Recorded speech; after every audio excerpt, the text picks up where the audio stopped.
What's good, YouTube? Welcome to the Eternal Dawn. My name is vexyz, the Lurking Legend. Y'all can just call me Vex. And we are so happy to be here once again with you all to discuss this time just a very interesting chapter. We're sure to get into absolutely everything about chapter 1123 of One Piece, the manga. If you're not caught up to that point, obviously there's going to be some spoilers that we do talk about here in this stream. If you are caught up, I hope you are ready, because it's we're about to unpack literally everything about this. It's a crazy interesting chapter. Make sure you guys like the stream, check out all the links in the description to support the crew members and all of our other endeavors. And speaking of those crew members, I'm going to go ahead and intro some of them now. First off, we have the historian of the Eternal Dawn himself. We have Kube of the Red Sea. How you doing today, brother?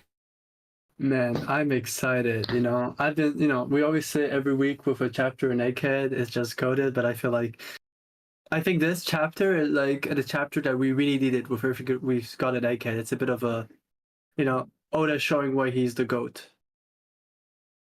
Hell yeah. Had to. And then next up on the roster, we have Joshua Vykthor, the musician of the Eternal Dawn. How you doing today, brother? I'm good. I'm really excited to talk about this chapter. Like, it filled some things we needed to be filled. Pause. Yeah. And then next up, he was just like talking mad smack about me, like falling off on my pause game before the stream, so I wasn't about to let that slide. But super hyped to have you here with us, Josh. Next up, we have the vice captain and frontline combatant of the Eternal Dawn himself. We have NoChillDill. How you doing, brother? Yo, doing pretty good. Hope everyone here is for an amazing chapter review and discussion. We got to be careful though, because we can't rate it too high, or else the community is going to refer to us as Oda bootlickers. Oh my god! To half of the community, this chapter just doesn't make sense. Wow. Yeah, I've been seeing a lot of that as well. Well, trust me, we're gonna unpack all of that and give all of our takes. And then I'm of course vexyz, the Lurking Legend. You can catch me over on my channel where I do One Piece D&D stuff, and catch me here most Wednesdays and Saturdays. Lots of good vibes lately from the community. I don't know what kind of like divisive anything that you're talking about, Dill. That's crazy. But last but certainly not least, we have the captain of the Eternal Dawn himself, the one, the only, love him like a brother of mine. We have the Straw Hat Lucas in the house. What's good, bro? Listen, guys, what's going on Twitter? No, I'm Straw Hat Lucas, captain of the Eternal Dawn. I almost said it. Yikes! Oh my god! No, we all did. We almost had the same issue. Don't worry, I had the same issue. Yeah. Log We're still in, getting bro. used to the name. Lock in. Like I said in my chapter reaction, this chapter was awesome. I was completely shook by it. A lot of crazy revelations. Looks like I'm getting a win on my bingo card, and vexyz is losing a square on his. So it's I don't know about that. You got 2 more chapters, buddy. So, but yeah, I'm super hyped for this. I am. I think. Goated things. Hardest bar in the chapter, I know we'll probably get to it more later, was Vegapunk talking about greed and how he personified his. Like, that was just peak writing from Oda. But yeah, let's get into this, guys. Yeah, I think I don't know, starting with like the cover story and stuff like that, we're back seeing Yamato, and I saw in your on your channel, Lucas, link in the description, you just mentioned it premiered, your discussion or your reaction and first thoughts premiered like an hour ago. So everybody go check that out as well if you want his like off rip his off rip takes, but you broke my mind because you said this little kid in the middle of the cover story looked like Steven Universe, and now that's all I see, and I'm just like, no. He does, man. He does. I have the chapter up right now. Like, he does. He looks exactly like him. It's weird to me. But I know a lot of people are like, can we just be done with this cover story? Can we move on? Can we get something? I'm just like, first of all, you guys had one canon cover story with the Germa's Emotionless Excursion, and now you're like fiending for like cover stories are never, they're just like, chill, bro. Like, I'm sorry, like Exactly. I don't know what everyone's being so impatient about. Just because like it's like you drop up blood, like a little tiny like drop of water, or a drop of blood in the water, and then all these sharks just become like fiending and circling around for it. And like we've never Listen. gotten like, there have been a couple cover stories that have been like really important, like but like anime onlys have no idea anything about any of those and stuff, and and only recently as the anime started like actually taking these things into consideration. But there's literally only been like one ever that's like legitimate canon, right? Well, I know they did Buggy in Gaimon too in the anime, like way back when. But I will say this: I believe in Oda because clearly Oda believes in Steven. Okay. I still want to know Also, what. Oh yeah, There go was ahead. only the two first one, the buggy one and the Kobe Mepo one, but since it had a bad reaction back in the day, they stopped doing it. It's after that's why the Kobe one, there's episodes, actually filler episodes based on that. It was a whole concept, but it got shut down because the community really did not like that idea That's at the wild. time. But that was like 20 years ago. And now 20 people are years like ago. fiending for more, and they're just like, Yeah. I don't care about Yamato, show me more Nami color spreads, which I mean respectable, but like I don't I don't know. I don't know what these people are wanting. Like let them cook. You know what I mean? Like, but then Yeah, we get exactly. into the Believe in actual Oda. yeah, we get into the actual chapter proper titled The Void Fortnight. And I think we can all assume, just without even getting into the chapter itself, just by the title alone, like clearly this is a crossover. Like there's gonna be a Joy Boy skin in Fortnite. We're gonna be cranking 90s. Yeah, as, that's legitimately my first thought was Luffy for Fortnite confirmed. Oh my Cannot wait to goodness. crank 90s as Luffy. We are Luffy boys. Bro, if we're being honest, Vegapunk got the victory royale. Oh my god. Oh, dude, he did though. He did. But if there's Listen, how one did you guys thing feel that we ab- take away from this, it's that there is going to be a One Piece Fortnite. That's it. That's the most important Yeah, thing from the. No, I'm exactly. kidding. No, The I'm most kidding. important thing. I mean, Twitter's right. Mid chapter, Fortnite for Luffy. Let's go. Oh my I'm sorry. God. I mean, let's play with the memes. I'm just saying, Valkyrie did a whole Crunchyroll event in America, and she also said that after she came back, a One Piece event. After she came back, she re-downloaded Fortnite. So I'm just saying, there might be something. Oh. Actually, it's true. Actually, it's actually true. What I'm saying. So it's just a funny joke. We're all I saying don't know. true You things, said it, Cube. so I don't believe it. Yeah. Well, hold on. What do you mean? It's actually we're all spitting facts right now. I don't know why I'm keeping this same energy from when I was like glazing Helmeppo for an entire stream last time. Like, but I'm loving it. I just it fits. You know, like. Listen though, all seriousness, how are we feeling about all of those vice admirals just fucking? Oh, I already cursed. Just Lucas. getting passed out by the Conquerors hockey. I think it makes I mean, it's perfect just sense. like, Yeah, like like we saw Shanks do the giant conquerors. Yeah. I mean, we saw- Yeah.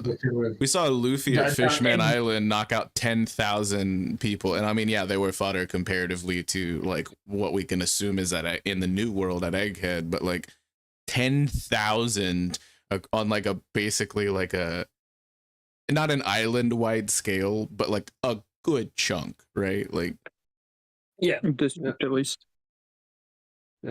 so I mean, this is And at Marineford. Shanks at Marineford too. yeah, I feel like this is like I'm actually amazed that because somebody said it wasn't like at all hostile. So I'm just like, okay, Yeah. so how did it discriminate between not knocking out Straw Hats and Vegapunks and stuff like that and whatnot, and then just knocking these people out? Or It had to be. are It must people be built similar that to- different? But it must be what Marco was alluding to. Remember on the Whitebeard pirate ship, the first time we actually saw Conqueror Hockey feed with Shanks?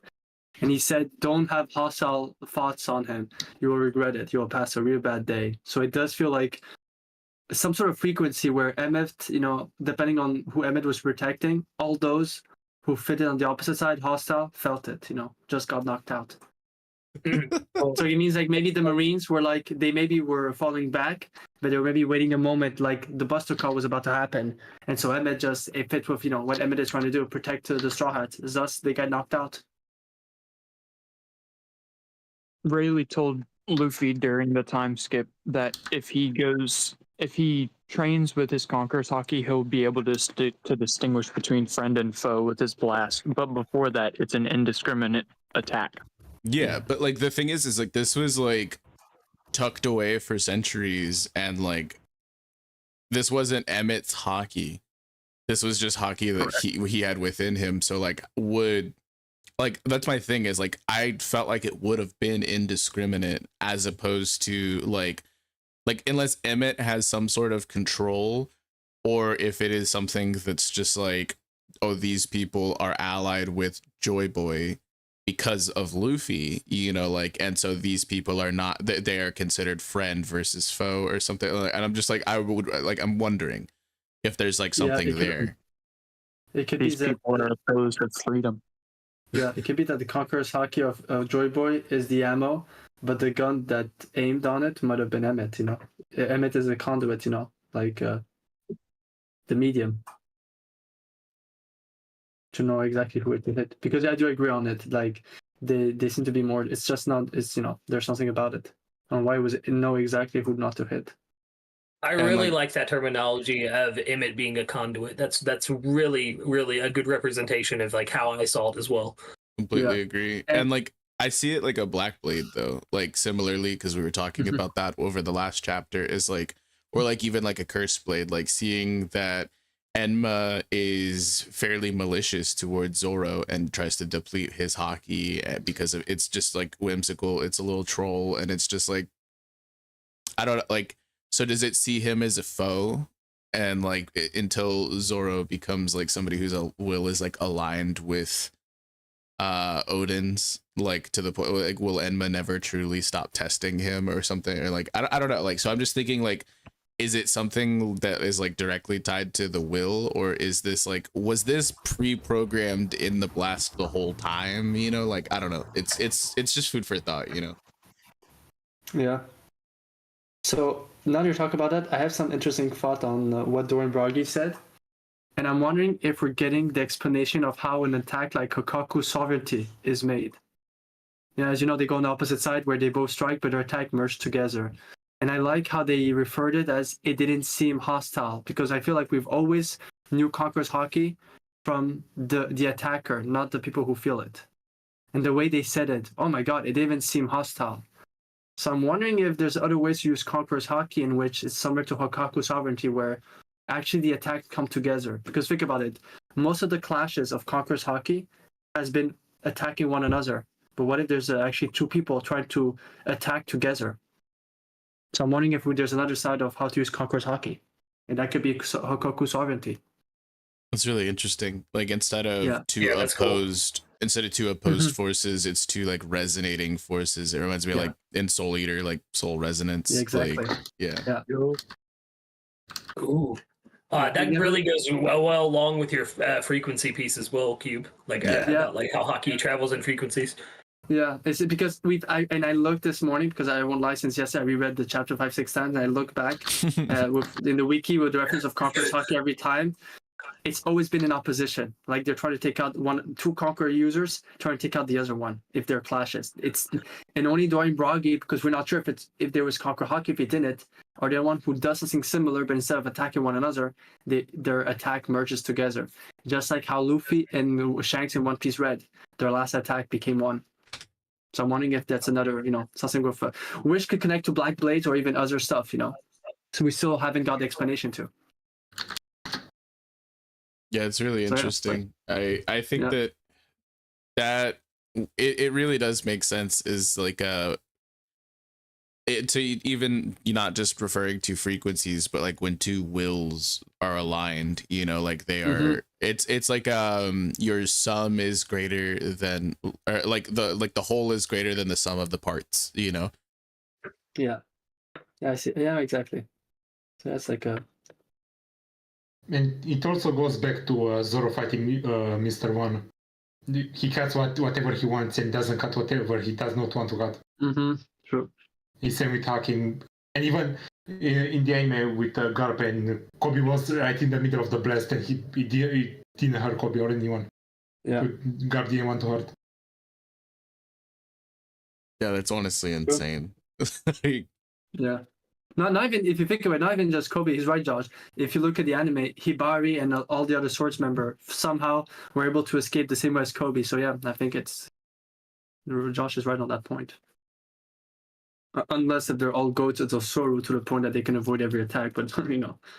That's what I was thinking that's as like well. Is like, if this is an indiscriminate blast, like, for not even just referring to galaxy impact, you know, but like the Emmett like tied in the knot, like Joy Boy hockey blast. Like, if that was indiscriminate and all of the Straw Hats are just fine, like, what does that say? You know what I mean? Like, Yeah, exactly. I mean, I could expect that of like Usopp and Nami and Luffy and maybe Zoro. But like, Yeah, and actually, yeah, and it also fits with something. Even though when Luffy used it one time where he didn't know how to control it, I've always said it's very interesting in Marineford. The biggest group of people who were unaffected by it was Luffy and Buggy's group. And I love Buggy, but you know, Conqueror's Haki of Luffy versus, you know, Buggy's will. I would have thought he would have fainted as well. I mean, Buggy is of the Zebek lineage, so like, I think it makes sense, Cube. if Buggy were to faint from that situation, it wouldn't have been because of being overwhelmed by hockey, because I think he has the supreme hockey in the verse, but I think it would have just been his own like mind over matter. He would have like psyched himself out and freaked out. You know what I mean? That's clearly the explanation. Buggy is now, in my headcanon, the only character to pass out from his own Conqueror's Haki. knowing Buggy's luck, he could have just fake fainted when the situation happened. Just coincidentally, Luffy uses Conqueror's Haki, so people think he got knocked out, but he didn't. And he gets back up. Oh, I was just kidding. But like, to get back to the chapter, I think that it's really interesting. Like, do you guys think we actually are getting straight to Elbaf, or that we are getting Fishman Island again? I really don't know. I think we'll go straight to Elbaf, actually, but I do think that we are going to see events from around the world first. It's very common for Oda to do that at the end of an arc, so I think we will get technically like some post Egghead chapters, but it'll still fall in. So you might get that bingo win yet, Vex, like.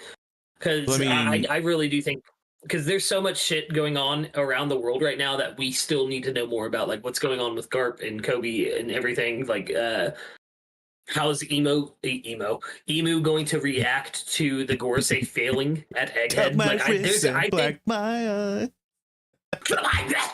Okay, but I really do think that like Emu, there's going to be some ramifications there, especially for Saturn. I might be able to check out. I know I keep talking about bingo cards, but like I might be able to check off that Saturn dice box still if Emu does not like how he performed on Egghead.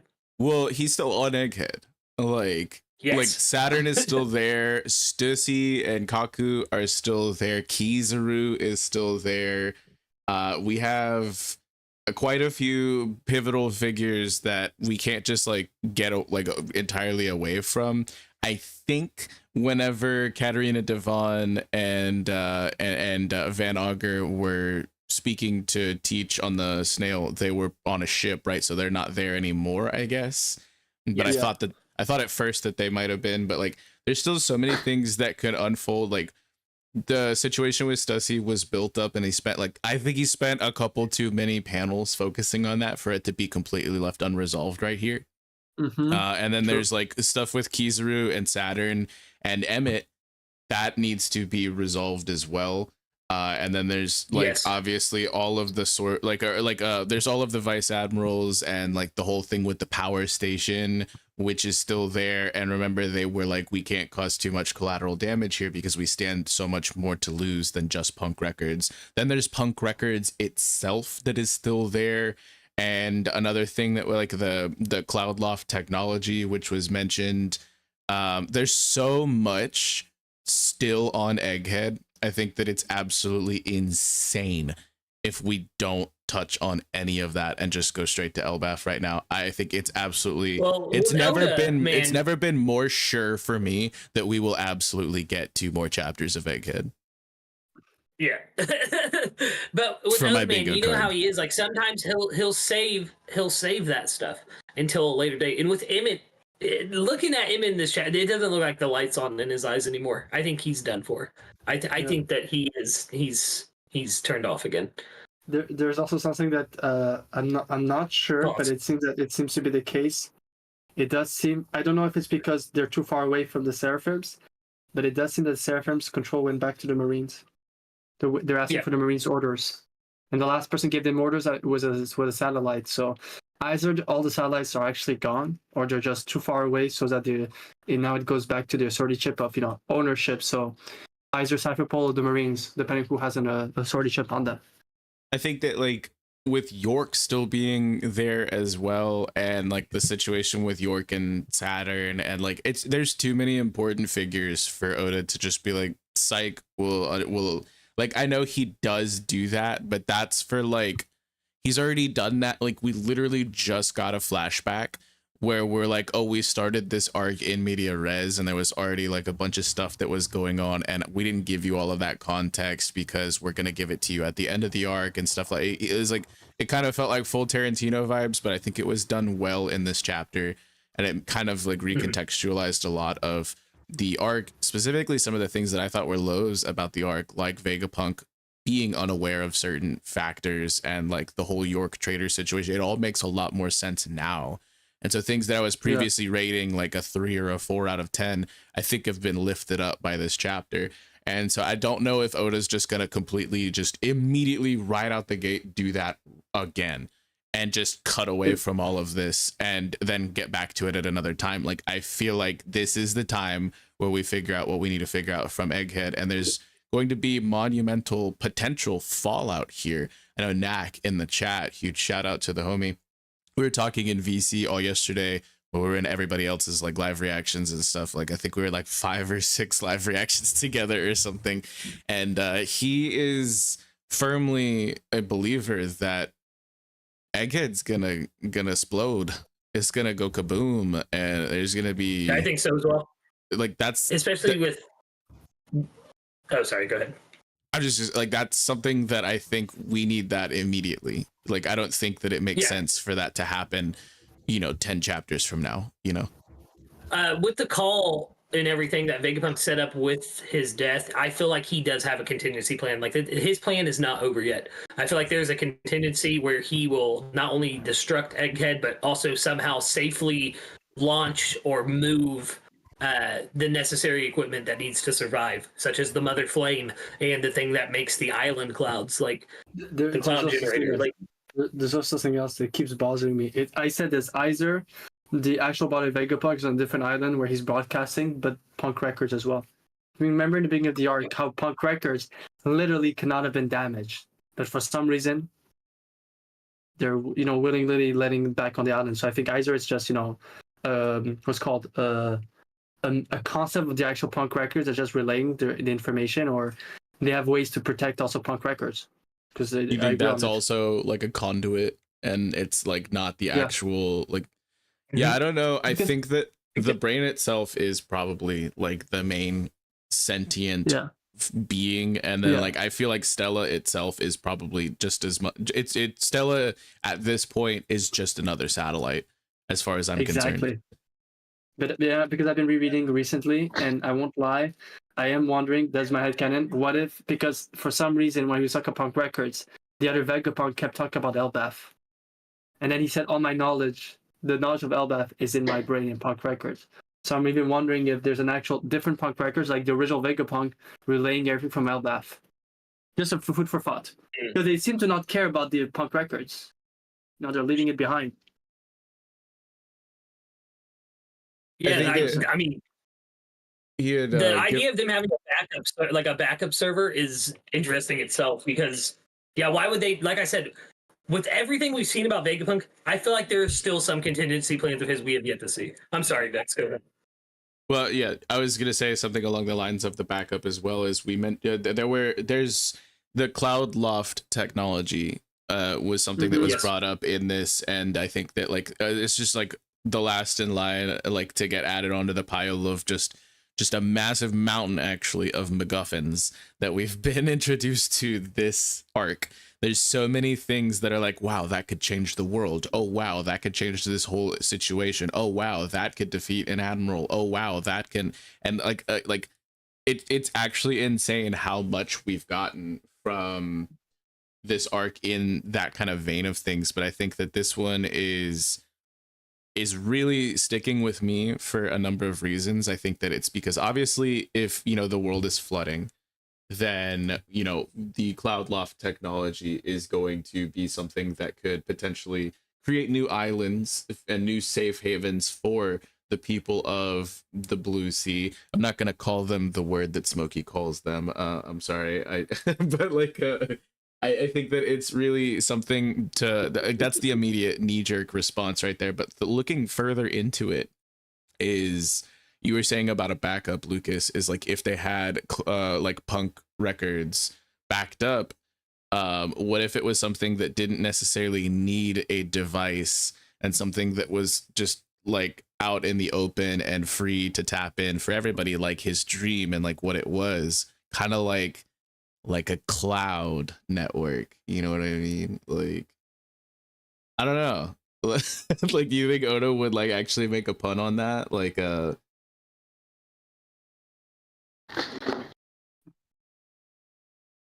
Yeah, it's I'm sorry, I could not hear you, Dill. But yeah, I was away from my thing. I said Vegapunk does have the resources to do it. yeah, and like I don't know, like friend of the channel Daxake had made the theory a long time ago, like with Lafro Tail and Lafro Tail like version 2, like that like what if like all of the memories of the Void Century were stored inside of like an afro and like it's a great theory. Go check it out if you haven't already. I don't know who you are if you haven't checked it out. The first video is over 1 million views at this point, but and Dak is a goat. But like maybe it's like an afro made of clouds or something similar, and like that is where all of the data that he had been keeping is being truly stored, and that the brain itself is just like something to shove stuff into that. But like if the brain goes away, what if he technically still exists through that or something? And we've seen like there was like the Emperor Cloud was something that was already brought up way in the past and stuff like that. So I'm just like I'm thinking about that, and yeah, I could not stop like thinking about like what else could he mean as far as this could be pivotal in saving the world in the near future.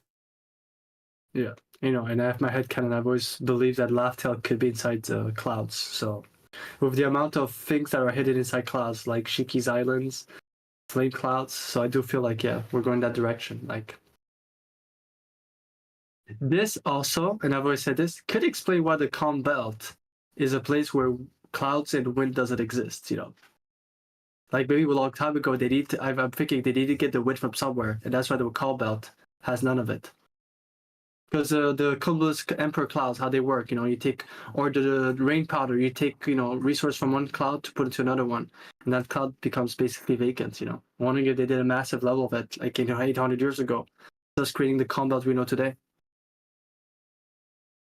Taking clouds from elsewhere. Yeah, another thing that I was thinking about, like outside of that, which I know is like a huge stretch, if like, you know, he is able to somehow like store his, like we've saw the memory bubbles that Kuma had like repelled, and if he had that memory bubble in his lab and was studying it for like however many years and whatnot, and it was able to not pop, if he's able to have a way to permanently sustain those, unless do you think like somehow Kuma pulled those memories out, then went to like there's so it doesn't make sense like how that memory bubble was still there for Bonnie to plunge herself into at near the beginning of the arc, you know. So like it would have made sense if he found a way to permanently sustain those memory bubbles or recreate that devil fruit power, which we've seen him recreating Kizaru's laser beams. So if he was able to do that and store those inside of the clouds, I think that would be really cracked. But aside from that alone, I was also thinking like if this power station were to be detonated, we know that what happened at Lelucia through the what we now can assume is an ancient weapon was a fraction of what the energy that thing holds is. So if we saw the whole thing go up, this would be on a whole nother scale, like much bigger than what Lelucia was, and would raise the global sea levels even higher. And so I would think that like, what if they put the power station on top of some clouds and sent it up in the sky to detonate so that it didn't affect the sea level or something? I don't know. What do you guys think about that? Well, I was gone and I heard you address me, but I actually did think that immediately when he was talking about like my first two thoughts, right? With when he was like, we have to save. Sorry, my kids are going crazy. When he was talking about like having to save that technology, right? The first two things I thought about was like the cloud, like the high cloud, Yeah, that's what I just brought up. Things online in the massive, yeah, and I think that it's completely viable. I mean, like Dill said, he has the technology to do that. I think that is the next. Yeah, and that was his dream, to share the Vegapunk or the Punk Records resource to everyone in the world, so everyone would have that knowledge and be able to tap into it. So I think it's completely plausible that is something that he has set up for like complete release. Let's say he's dropping the beta over at the time of his death, and Lilith will finish it.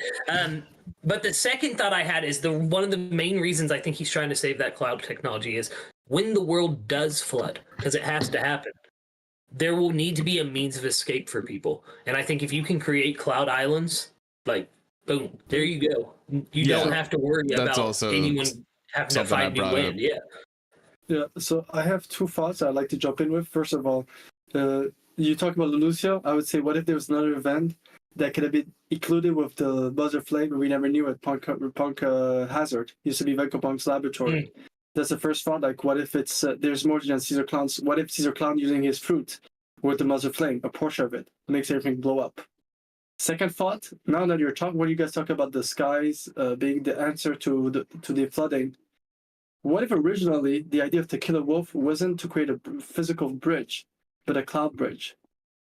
Like a bridge in the sky, like a cloud that never ends, where everyone can live on. Not think about Tequila Wolf. What if they wanted to do it in the sky, Tequila Wolf? That was the whole idea the whole time. That was the original plan.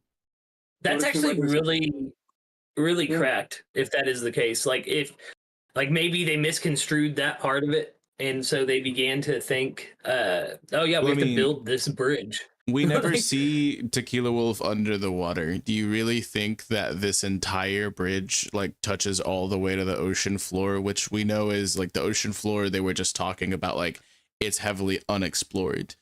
Like that was something that was like, do you think that Tequila Wolf is just a floating stone bridge? So that no matter how high the sea rises, it's chilling. It's there. I mean, we know that a lot of slaves are fishermen, so that explains it. Yeah. True. I mean, I don't think that's part of it, but I still think that it makes the most sense that if they've been constructing this, especially if they've been constructing this for, I believe Tequila Wolf said 700 years. Yeah, 700 years they've been building. Yeah, so not quite the whole time span since the Void Century, but pretty much the whole thing. Like, I feel like people back then might have known that the sea level isn't going to stay this, like, I don't know, like, maybe they didn't. And that's part of the whole void concept here. But like, I think that like it's it's crazy to start building a bridge and just assume that this bridge will always be tall enough. You know what I mean? Yeah. Exactly. Yeah. In a world It's like a floating One Piece, bridge kind of. I think like it is where floating. No matter yeah. how it rises, it'll always stay that level above the water, kind of thing. And the only time we've seen two islands actually who do not actually connect to anything, but they float because of their speciality, Fishman Island and Ogashima. Think about it. Fishman Island is literally, if you look at Fishman Island, it is literally a bubble that floats in the sea, deep sea. It is not on the land itself. It has its own land. It's like it's when you see from far away. Well, I mean, which is interesting. So. There's also Angel Island, like that shot up from Jaya and like on Skypea and stuff like that. Another thriller bark. That is that is true. So I'm now wondering if the Killer Wolf was it always on the? Because now I'm wondering, what if it was actually originally it was placed in the White Sea, but then it fell back into the Blue Sea. I don't know about that.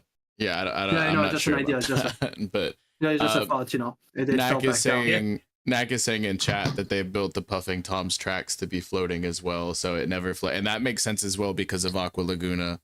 So yeah, like I totally. And then Iceberg's dream make the city a floating city. Yeah. So the flooding stops. That would also explain. They won't have to keep on building over top of itself. Yeah, that would also kind of explain why it's been kind of taking them so long. Like, obviously, it would take them a really long time if it were to connect to the bottom of the ocean. But like, I think it would also take a lot if they were to have to make it wide enough to be able to stay afloat without being so heavy that it sinks itself and stuff. So it's like it's kind of like a balancing act. At that point, does it like so? I don't know. That's kind of crazy to think about. I never thought about that before, actually. Because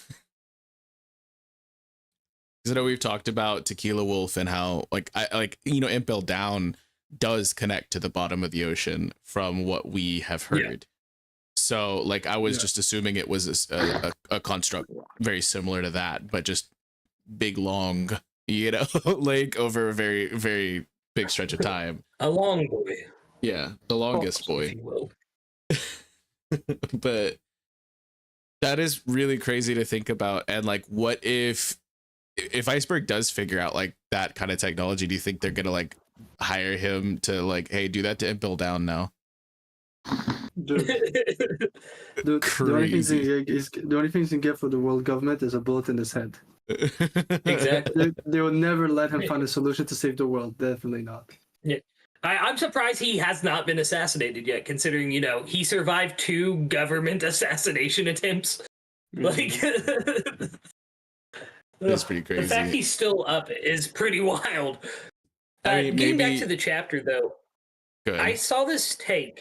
Yeah, I saw this take about Luffy, and on Facebook, actually. Wildest place I've ever seen a good One Piece take. But it was something that got me thinking, is that the reason he keeps shriveling up right that is Luffy's real body. Like, if Luffy did not have his fruit, that is what he would look like because of the effects of his fruit and how much of his life it has drained, alongside, like, Ivankov's hormone treatments and stuff like that.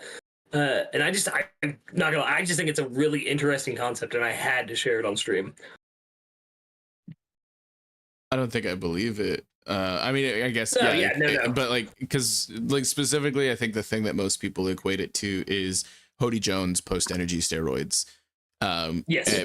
So like, I just feel like that's an easier pull, whereas like, ironically, like that is what you had just said. That take from Facebook is a bit more of a stretch, no pun intended.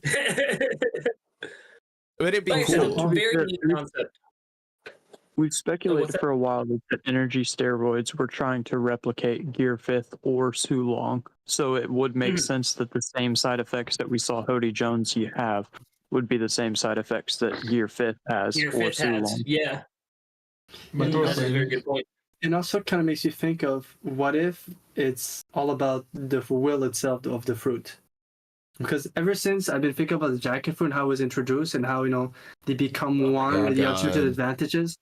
What if like there's this form of a moment of like, I've always said that, what if Whitebeard, why he started getting sick, started falling in Marineford, was because the will of his fruit for some reason just disconnected. It's very funny because what they're talking about this arc, especially with the satellites, to be able to disconnect their mind. So I'm wondering if it could be more like he used to have two wills working together, then suddenly that extra will, for some reason, he can't maintain it, lose that connection, starts drying up, you know? That's yeah. Oh, sorry, I was yawning. Yeah, that's actually a really correct take as well on it.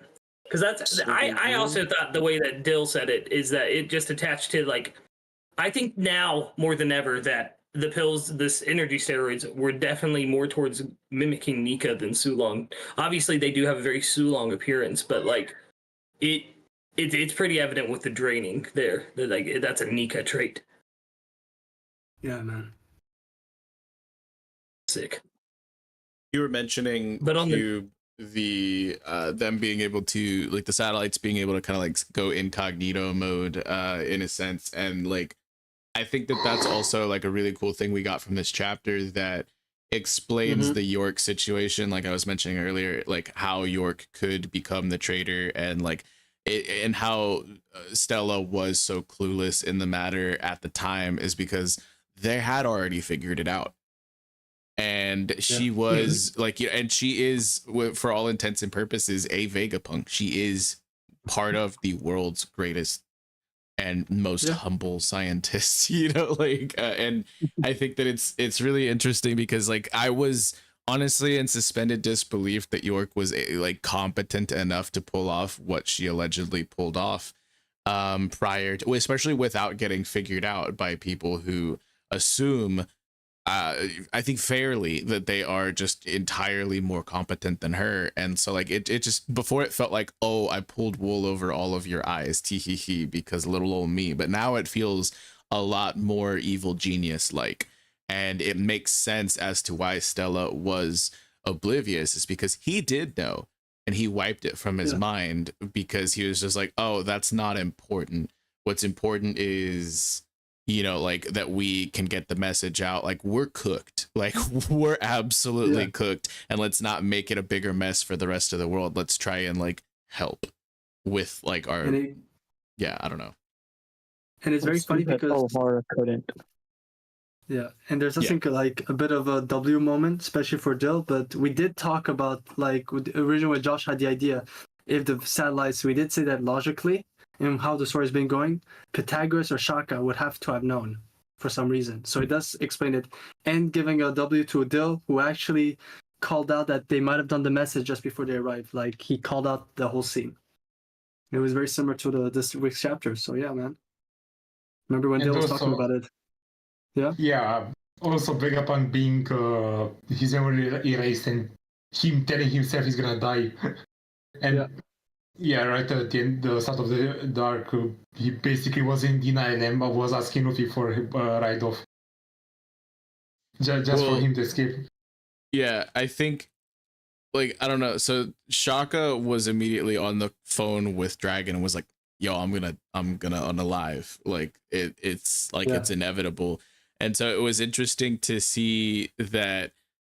I think that the Luffy situation is because he understands that Luffy was able to protect Robin for this amount of time. So like if Luffy was able to protect Robin for this long, he would probably be able to protect Vegapunk, somebody who is also extremely capable in their own right and can set up his own defense measures and stuff like that. It's just like a Yonko crew is something different, you know? I mean, yeah, and also, like, it could explain a lot of people who seems to somewhat indirectly know Dragon is Luffy's father. They kind of changed their mind on Luffy, so it's most likely they see, like Ivankov, they see something in Luffy that's very Dragon-like. So they, you know, they seen the man do it, so his son must be as good. Yeah, so I feel like it makes sense that the Stella would have been like, yo, take me with you, I want to live, and, you know, have that kind of moment, because before Luffy showing up, he would have just been like, oh, we're absolutely cooked, we need to plan for the worst, and, you know, stuff like that. But like he did also say to Sanji, like, I feel like my death will bring something more significant and meaningful to the world. And like, so I think that he kind of get it, you could kind of see like the struggle with mortality, which is that hurts, you know what I mean? Like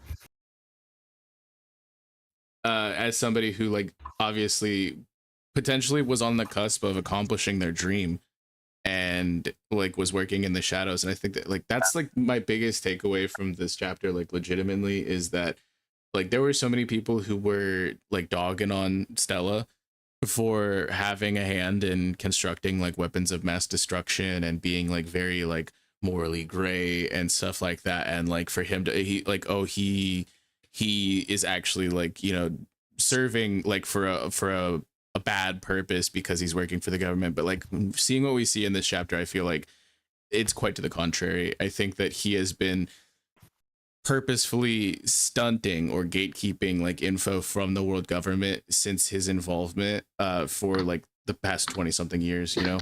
Like I'm firmly a believer that if not for him, something like this maybe wouldn't have been possible, but other atrocities would have been more abundant every single step along the way, you know what I mean, until we get to here.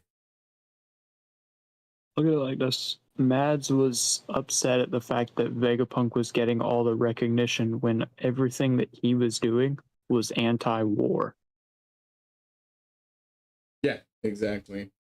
So, I mean, I think that things would have been potentially so much worse if Vegapunk wasn't kind of gatekeeping and holding back the full potential of scientific advancements for the government.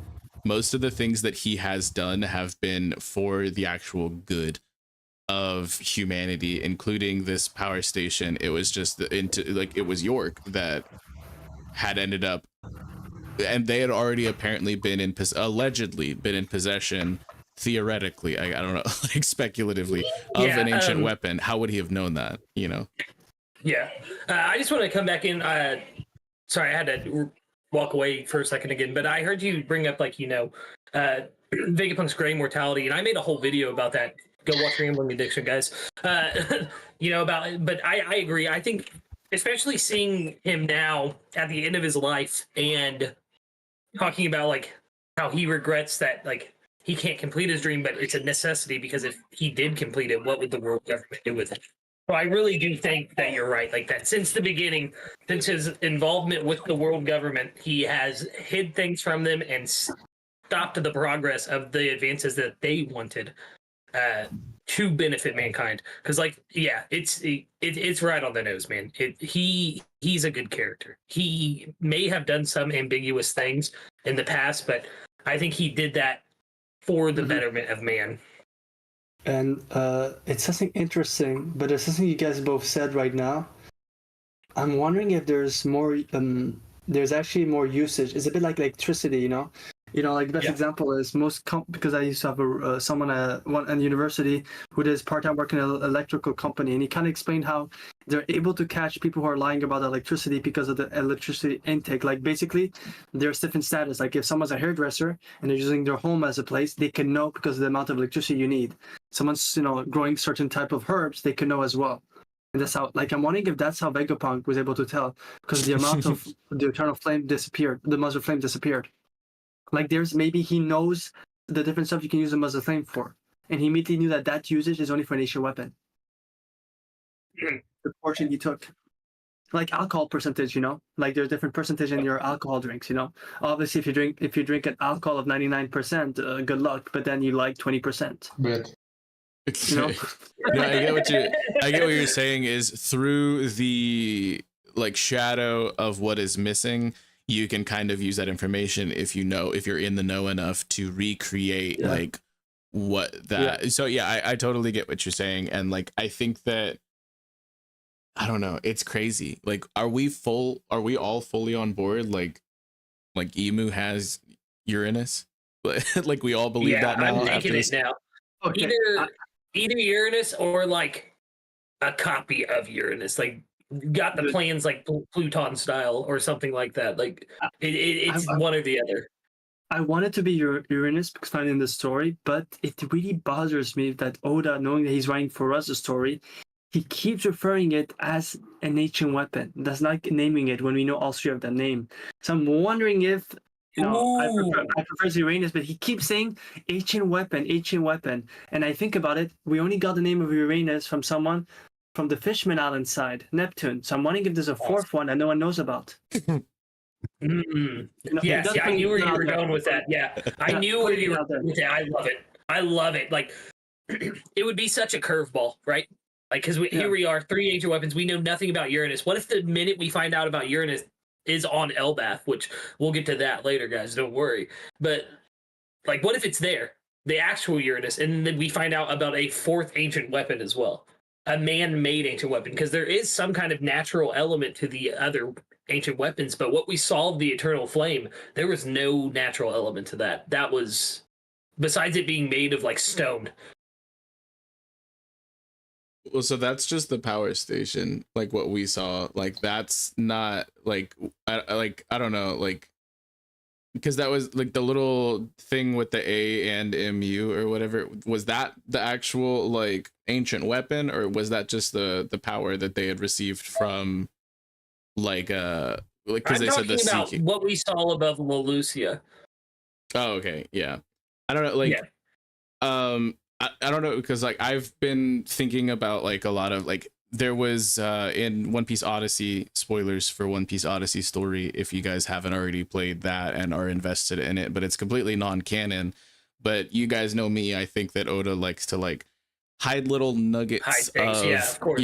canonicity within non-canon things like throughout, and like this was something that got a lot of attention, and it's actually getting a deluxe version or like whatever, like very soon. That was information that I saw while I was watching day 2 of One Piece Day stream. And so it's like it's interesting because there's another ancient weapon that was mentioned in there called God's Breath, and like there was a conduit called the Sky Priestess, and like so it's just like these concepts are obviously like not something that is completely not translatable into the actual world of One Piece. And like if there's a different name for it other than like if it was known in antiquity as Uranus, but it's now like, but before that even like we see that like Joy Boy was known as Joy Boy, and like his powers are like Joy Boy's powers, but there's also like a Nika figure that existed far before him, and like a Luffy figure that exists far after. And we've seen that there are gods of many different names, like Tenjin the lightning god or something like that was like one of Big Mom's attacks. And then Old Man Hyogoro mentions like a god of fire, which could be the very same sun god that Elbaf worships, and those could be the same gods as we were mentioned on Skypiea and stuff like that. So like there could be multiple names. So like I'm thinking that like Uranus could be very similar to that in concept. Well, listen, man, there's 4 gods, right? Why wouldn't there be 4 ancient weapons as well? But dude, yeah, and I've been saying for on VC for a little while now. What if the 4 gods actually refer to the ancient weapons indirectly? Yeah, like we keep talking about the ancient weapons through the whole post time skip, pre time skip, and then we get that. Like I said, I've always said the way they said the One Piece, Shandora, and the Emerald City don't exist, and I've always said that. What if the Emerald City is another term for Laugh-Tale, the location of Laugh-Tale? Like we're hearing a different culture, different words, you know. Well, now I'm thinking too, would that mean Shirahoshi's one of the gods? And if so, which one? I mean, it has to be forest. Maybe, you know. No. The thing is with the gods, like we have the Earth and the Sun god, and then the Gorosei that represent the planets, the 5 planets, and then Shirapans that represent the other 5 planets. Not the other 5, the other 3. Like they represent different things. And yeah. No, what I'm talking about when I said the 4 gods, I'm not saying that the ancient weapons themselves are the 4 gods. I'm saying that each of the 4 gods connect to each of those ancient weapons. Like it's a culture, like basically the different culture that connect to all the ancient weapons also connect to the 4 gods. That's what I'm saying. Like there's a connection. They don't have to be like Shiroshi doesn't need to be the god of forest, but she has the big dream about forest and being in the blue sea. So maybe it connects back to the god of forest. That's what I'm saying by that. You know, and one of them connects back to the god of rain. Again, the point I think that like the point I was trying to make is that like these gods could have any number of like names. Like that's just like what one culture is referring to them as. So it doesn't even have to be like I don't know, like if that is something that's the case. But like Josh did make a really great point, is that obviously it's referring to the celestial bodies and stuff like that. Like but I don't know, like there's so much to think about, like when it comes to like ancient weapons, and we have so little to go off of for the most part, that like, but I am fully convinced that whatever the modern day equivalent to Uranus is exactly what we ended up seeing, and this chapter basically confirmed that for me. Whether it is the older Uranus from that was actually being spoken about in the poneglyphs and stuff like that, that is now being fueled by the power station, that works because that is a modern day equivalent, or if it's some sort of like comparable structure made, like I don't know, like, but it's insane that we kind of get that kind of confirmation. And like a lot more people aren't talking about it. Like from what I've seen, a lot of people are talking a lot about this chapter, but not really talking about that from what I've seen. Like I think that the cloud loft technology and like the shit with Uranus potentially are two of the biggest things. But I know that Brother Dill, you had brought up some points before the stream about another one of the bigger things to talk about from the chapter. Do you want to spit on that for a moment? Yeah. So it goes like this, because we have Pythagoras, and I think it's Pythagoras, I'm pretty sure, and Shaka standing next to Vegapunk as Vegapunk comes to the realization of the closer I get to understanding the world government, the more shrouded in mystery it becomes, because they're actively going out of their way to try and hide all the atrocities that they've done and just put it under the umbrella of we're doing good for the world. So Vegapunk comes to his realization of, if I must die, I'm going to go out on my terms. I'm going to provide the information that I know about the world government to the rest of the world and say, hey, these people that are behind this curtain are actually the evil ones. We have Pythagoras and Shaka saying, you know, we're thinking the same thing. Of course, we're Vegapunk as well. We came to the same conclusion as you. But one thing comes first. What would be the trigger or the catalyst for our death?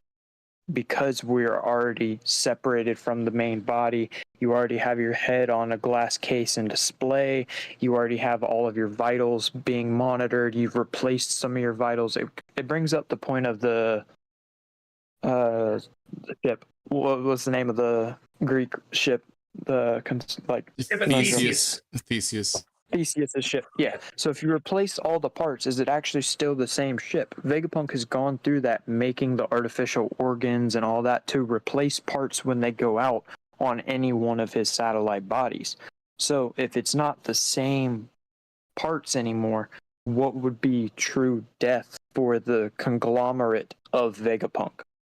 And I think having the Stella be attached to that lifeline to say, hey, one of me is gone. You may have think that was the real one. No, here's this backup plan that comes up because you killed that one. Or another Vegapunk dies. Here's something else that happens because that one dies. Yeah, I think honestly, this just reminds me of like Star Wars. Like, it's like if we get like a Force Ghost Vegapunk Quasar, you know, like I think that'd be hilarious to me.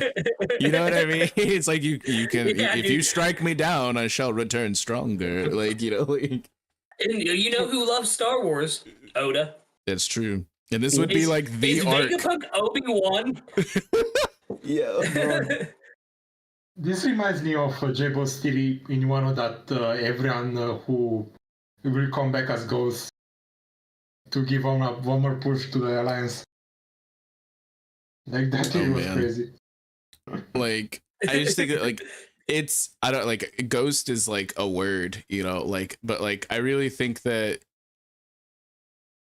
and this kind of goes in line with like what I was talking about earlier, like if he like how was the memory bubble still sustaining, like whenever Bonnie got we've Egghead. seen that he had built some kind of like container for it, basically.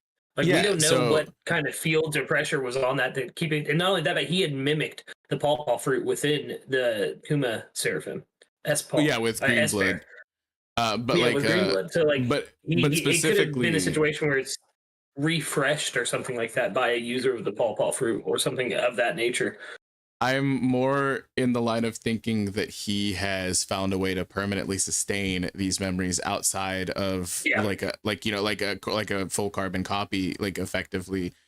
And if he were to have those and like utilize the power of like there was like solid light that he was like, and I've been on this the whole time we've been on Egghead since we met Stella. I'm just like, what if he's a hologram? And maybe the Stella that we just saw wasn't a hologram because we did see him covered in blood. But like, what if he comes back as a hologram with all of his active memories, like because of a cloud type backup or something like that? Like, I think that's like, that's literally like I don't even know if we need punk records anymore.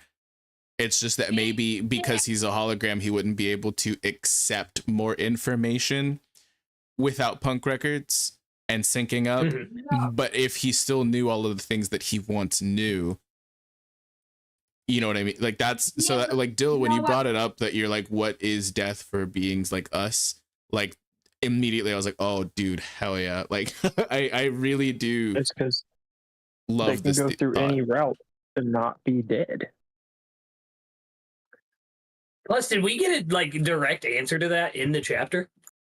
Like, I don't even think he answered the question when Shaka asked him. No, he didn't. Like, he's just like, you're spitting. Like, you know, but they didn't actually. You gotta protect other stuff here in Egghead as well. And it's like, okay, but you just acknowledge the fact to yourself of, hey, what does death really mean for us? And then you're just like, yeah, but we got to make sure we protect this and make sure that this doesn't get found out. And it's like, okay, so like, you're either glossing over it on purpose or you answered it to yourself in your previous statements. Yes. Ooh, especially like getting those things off of Egghead. Like, that's just his way of saying, yeah, we just got to get the brain off and we're good, guys. I had to in VC chat. I had to post that panel of Shaka, Stella, and Pythagoras reading the letter. Eyes. We see Shaka's eyes popping out of the helmet. But I don't know. All like, he says is "good point." Yeah, he's just literally. He's like, "You're spitting," like shit. But no, I think that like. This is gonna be, I think, far from the last time that we like legitimately see. I've been on this the whole time, dude. Like I'm like, Stella's not gone. Like they're like people were calling me crazy, but like it's starting to add up. You know what I mean? Stella's gone. Nah, Stella's gonna be a Force ghost. All right, I'm gonna mute you. Stella's gonna be a Force ghost. And then Kaido's gonna be Nakama, and we're going to Thriller Bark next, not Elbaf. Just saying. Jesus. No, I like the idea. Like the whole Stella is a Force ghost though thing is hilarious because of how much Oda loves Star Wars. Like I can totally see like hologram Stella. Yeah, there's literally a lightsaber. Stella coming up and being like, Luffy. I had to defeat your father. Help me, Mugiwara. You're my only hope. Help me, Mugiwara. You're my only hope. You guys are just missing one thing. You have to end the sentence with Khazar. Yeah, Quasar. Oh my god. Shout out to Starnight Andy Likes in the chat. He said Lilith isn't on her own. She has me. Respect. Yeah, dude, it's not a good thing. Oh my goodness. Listen, but hear me out on York. No, I won't. But bro, yeah, he gets it. He sees the vision, the York vision. Of all of the things that are still on Egghead, like we have Saturn still there to see Kaku, Lucci, Kizaru, and like Doll and the rest of the vice admirals, like Red King and like all these people, like of all of the things that are still on Egghead that need to be resolved, the one thing I truly want is for York to get fully like absolutely dismissed by Saturn and potentially just unalived, and like him just being like, whatever, I don't need you no more. I got the brain. I got the whole brain. Why do I need you? You know what I mean? Yeah. If you want York destroyed, I've got you, bro. Okay. Yo. Dude, I swear to God, I swear that Vegapunk Stella doesn't create a new after they destroy York. He creates a new one and he calls it New York. Yikes. I'd be dead. No, Yo. it has to be York York New. New. Okay. That's what I'm saying. Yeah, Shout York out to the Hunter x Hunter fans, you know, which I don't think either of you have even watched Hunter x Hunter, but like that's Listen, Nope. that's semantics, bro. oh my goodness. But no, another thing that I was That's thinking neither about here nor there. while I was Yeah. spitting and peeling back through the chapter, because I have it open right now while we're doing this stream, like just doing my research and stuff. Like, did anybody else notice that the Cloud Loft technology? I also think I saw this in Polypede Works. He's in the chat. Shout out to the homie. I also saw this in as a point brought up in Polypede Works, like a video that he put out on TikTok about the chapter. But specifically, the Cloud Loft technology is a giant champagne bottle. Yeah. Yeah. What do we call champagne? Champagne. Bubbly. It's bubbly. Do we think that bubbly. Frankie? Champagne. I know you're a big Frankie. I know you're a big Frankie stan. Do we think that Frankie is going to be able to figure out something like this equivalently with cola? Oh yeah, definitely. Definitely. Especially since he has Lilith there. Like everyone's been upset that Frankie hasn't had much scientific like moments since we got to Egghead because it's like been his dream to meet Vegapunk and stuff like that. But think about it. The entire place was about to be destroyed. It's not the time to be like, hey, do you want to go tinker on my ship with me? Do you want to go discuss your recent breakthroughs with me and I'll show you my recent breakthroughs? Like, that is not the time to do it. Now, in between Egghead and Elbaf, or even on Elbaf, that will be the time where Frankie gets to shine. And I think 100% that Vegapunk will be more than willing to share with Frankie some of that technology. And I do not see why not. If Frankie has figured out a way to make the carbonation of cola fuel him, that Cloud Loft technology will go hand in hand with that, like entirely. Yeah, it's honestly insane.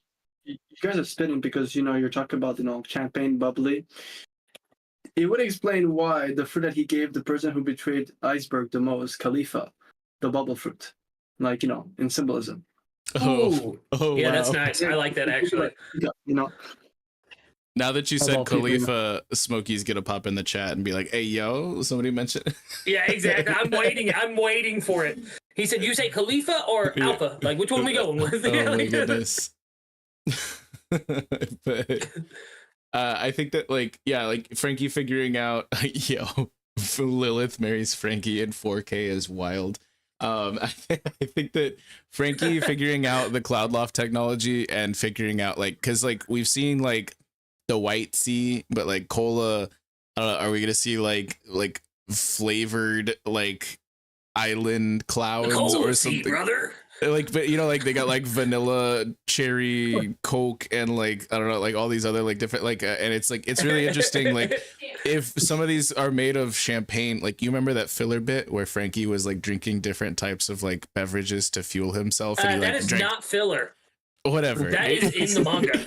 Okay, whatever. But you remember It is canon material. And good Frankie smell. did Good have smell. an elegant- Flavor. Frankie did He have had- an elegant appearance and suave to himself whenever So- he had tea as his. Are we gonna get some as his radical? Yeah, but that's my question. Are we gonna get some radical islands instead of some cloud islands or Radical something? cloud. I don't know. That's crazy. So I think it would be that if it was cola, but going off of what we've been spitting about it being champagne, they might be tipsy clouds. Ooh. Oh, okay. I don't Which know. Here for it, though. Lend credence to drunken iron ore. Oh. Or Will said in the chat, Bink Sake, I don't Throw some pyrobline in the mix. You got some drunken iron ore clouds. that is pretty wild. That's pretty cracked, yeah. Do we think that liquor iron ore is gonna be superior to Wappa metal? I think it'll blend with it, but I do think it is a Oh very my God. integral part to You something. guys, it happened. We mentioned Khalifa, and there he is. He literally just showed up. Oh wow! We literally Smokey somebody heard it. timestamped that. Clip That's this. crazy. Yeah, timestamp. That's Guys, we're insane. an hour and 9 minutes into stream. Someone remember that. I can't type right now. Put it in the chat. Oh man. But I think that That's there's hilarious. a lot of crazy takeaways from this chapter. I know a lot of people have been very, very loud about their opinions and thinking that this is not the ending that Egghead should have gotten and stuff like that. And like, there's still more. Like, this is not the end. 2 more chapters at least. Hashtag bingo piece. Hashtag bingo piece. This chapter was enough. I think all the wrap up stuff can be done after we've left the premises of Egghead. We are no So do longer I. on Egghead after this chapter. It's done. It's finito. And sorry, Vex, you don't get it off your bingo board. Nah, Yeah, it's also, gonna happen. this- Trust. This is a message for Oda because I know he watches us. And Egghead, please. So like this week for a year we can make fun of Vex and his bingo. Y'all are gonna Please, look Oda. so foolish. Like y'all are. It's fine. I won't hold it over you. Like I'm not gonna be that kind of. I'm gonna be a gracious victor. When I check this off my bingo card. But like, there's no. We have Listen, so I'm much about to get a still bingo to as go. well. Well, not a bingo, but I'm about to get me a square as well. The Straw Hats touchdown on Elbaf. Let's go. Which we have not brought up. This chapter confirmed we're going to Elbaf, boys. We're an hour in. We have not brought that up. I'm just going to bring that up right now. I mean, hold on. So Well. the last time that we saw a log pose and we're just like, we're going there, like, it's like for an island that was this hyped up was Post Sunny's lobby. And they were just like, we're going to Fishman Island. Do you know what actually happened? Instead of them going to Fishman Island, they went to Thriller Bark. Thriller Bark. And that's exactly what's going to happen right now. Vex, I have better than that. Thriller Bark. Remember the last time that we had pacifistas, Kizaru, Celestial Dragon, slaves, Sentomaru, Sabaody. Where did they go instead of Fishman Island? Well, Luffy actually went where? To an island where he found out about the Whitebeard War. Sphinx Island's not too far away. Just saying. Whitebeard's Island. I think that there's still so much more that could potentially be shoved in our way. And so the thing is that I like your thing about Sphinx. Like, yeah, what if they accidentally end up there because of another warm eddy, like leaving from this like winter island or something like that?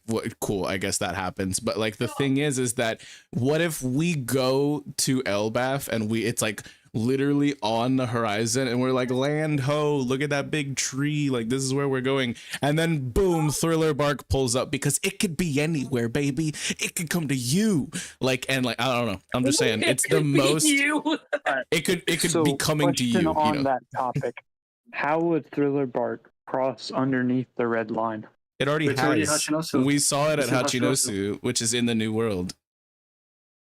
And it's not there anymore, which means it's floating around in the New World around Hachinosu, Elbaf, Wano territory. It's literally right near us right now. All right. So you told me the end stage. You didn't tell me the question that I asked, though.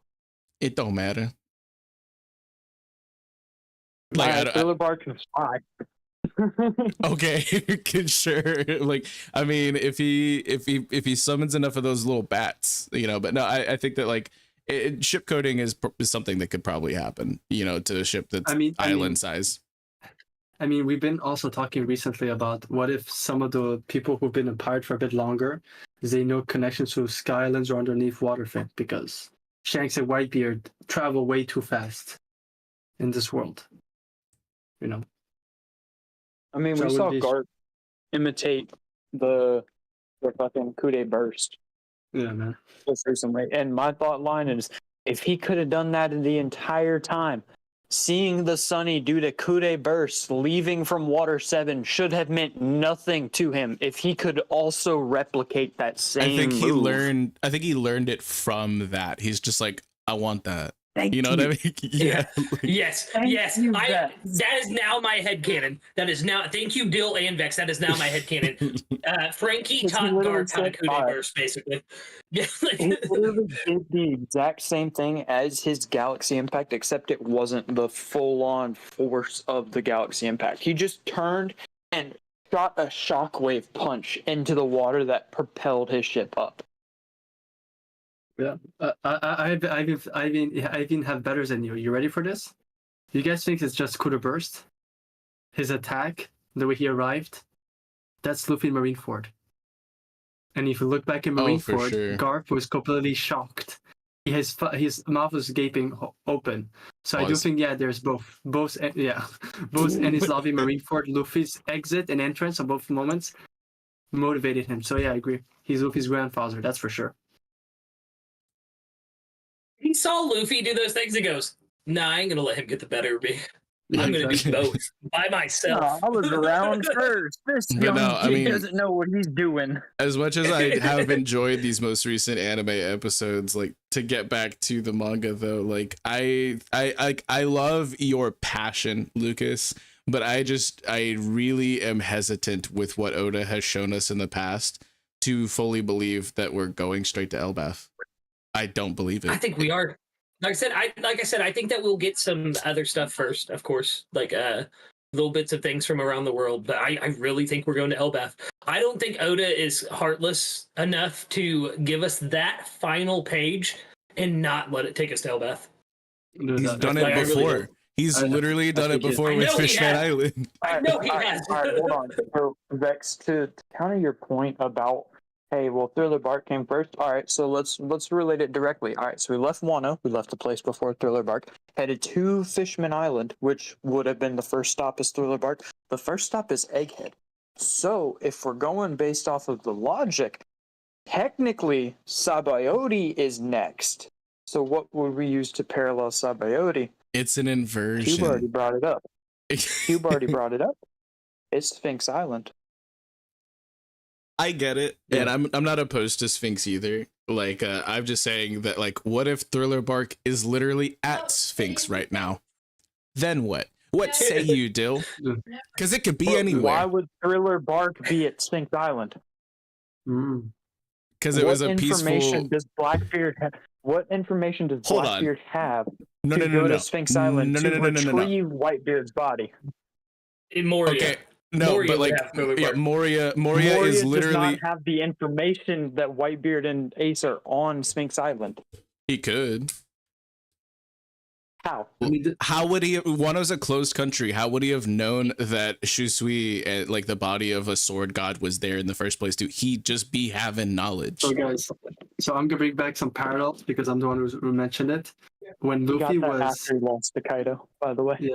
yeah, when Luffy was in Amazon Lily, he found out about a family member fallen down by Blackbeard, and the former Rocks pirates gave him all of the knowledge.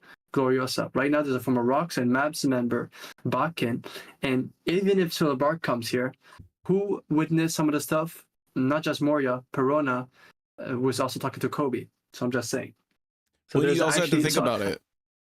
Like, of all of the islands that are surrounding, it's like, oh, well, I'm escaping Hachinosu. I survived the beehive. I almost lost my life and was like enslaved by Blackbeard. Where do I go now? Nearby islands. Let's check them off. Like, let's see. Do I want to go to, like Winter Island, where maybe I overheard that Teach's, henchman said he was going there?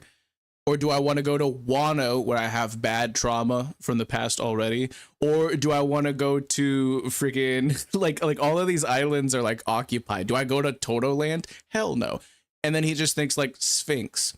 Wow, yeah, that could be cool. Let's lay low there for a bit. There doesn't have to be like a legitimate reason. It could just be the only good option, And then coincidentally, he finds Whitebeard and Ace's bodies, and we end up having to fight zombie Whitebeard and Ace. That'd be crazy. So you think Listen. Marco would let him just find where those bodies are? Marco might not be there. Marco might be with Buckin going to save Weevil. Or we could Vex, see. you do not have me believing Thriller Bark's going to come to Sphinx, okay? You do It's not have me happening. thinking this right now. It's literally happening. This is so funny. He was mocking me for Kaido for Nakama, and then he's like, "Yo, but actually, you made a really good case." This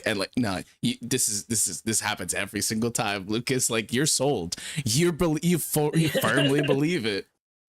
Listen, no, I will be extremely upset if we don't go to Elba. If after all this build up, 20 years of teasing it, and they don't take us to Elbaf, I'll be mad. I mean, we're Be a little going to mad. Elbaf. I just don't think we're going right now. I think that's a fair assumption. You know, either way is a fair That is, assumption. yeah, especially with the whole Fishman Island thing. Like, I don't know. I Right. wouldn't put all my eggs in one basket. That's all I'm saying. I wouldn't get too in one hype about Elbath. Elbath. Okay, stop. Like, that's it. We're in the Bro, stream. Smokey's cooking in the chat. Smokey said Sniper Island's next. Let's go. Hell yeah. Let's go. Yeah. Yes. Oh my goodness. Because Elbath's next, and that'll be the return of Soge King. He will come from Sniper Island far away to pass on the mask to Usopp. I think that, I don't know, like, it's really interesting to think about like where we could be going next. We did a whole like a conversation on this not too long ago on another channel, and like to not rehash all of that, clearly Thriller Bark is an option, clearly Sphinx is an option. Like we have just been talking I don't about, think Thriller Bark was mentioned on that stream, you know? it was, I actually talked about it for like a good 30 minutes like on that stream. Like, No, I think this is a revision of history, you know? okay. It sounds like emus in the call. Oh my goodness. Yeah, exactly. But I think that, JJ! yeah, shout out to the OPU fam. They are going to be streaming later tonight, if I believe correctly, over on the Marshall D Preach channel. Sure. Major shout out to JJ. He Sorry, said Vex, I have mod to do it me. too. He said mod me immediately. What's up, Cube? So Vex, I have to do it. Right now, your Thriller Bark antics, and I do respect the love and the passion for it, is as believable as Carrot for Nakama. That's No, crazy. man. Listen, it's in the new world. He has a case. Like, am I completely 100% sold on it? But he has a case. No, I'm teasing him. I'm teasing him. Obviously. Don't do It this is to the me case. on. It- Don't do this to me on stream, Cube. Like it's this will get unprofessional, so- this will get nasty. You don't want the public seeing this. Like don't you dare. Like trust. Like y'all trust, and it's gonna happen. But like all in all, like what the community's been kind of going over is that like they think that this is a lackluster ending, and like a lot of people are complaining because they think that Vegapunk is big dumb, and they think that like, and honestly, like there is still so much more information we're going to be getting after this, and like I don't think that this is like all of that. And like I think that people who are upset that Vegapunk wasn't presented as smarter throughout the arc, this is your vindication. This is the exact reason why, and you're just taking that and calling it dumb. And I think that it's like honestly such a weird stance to have. Like Yeah, I think so as well.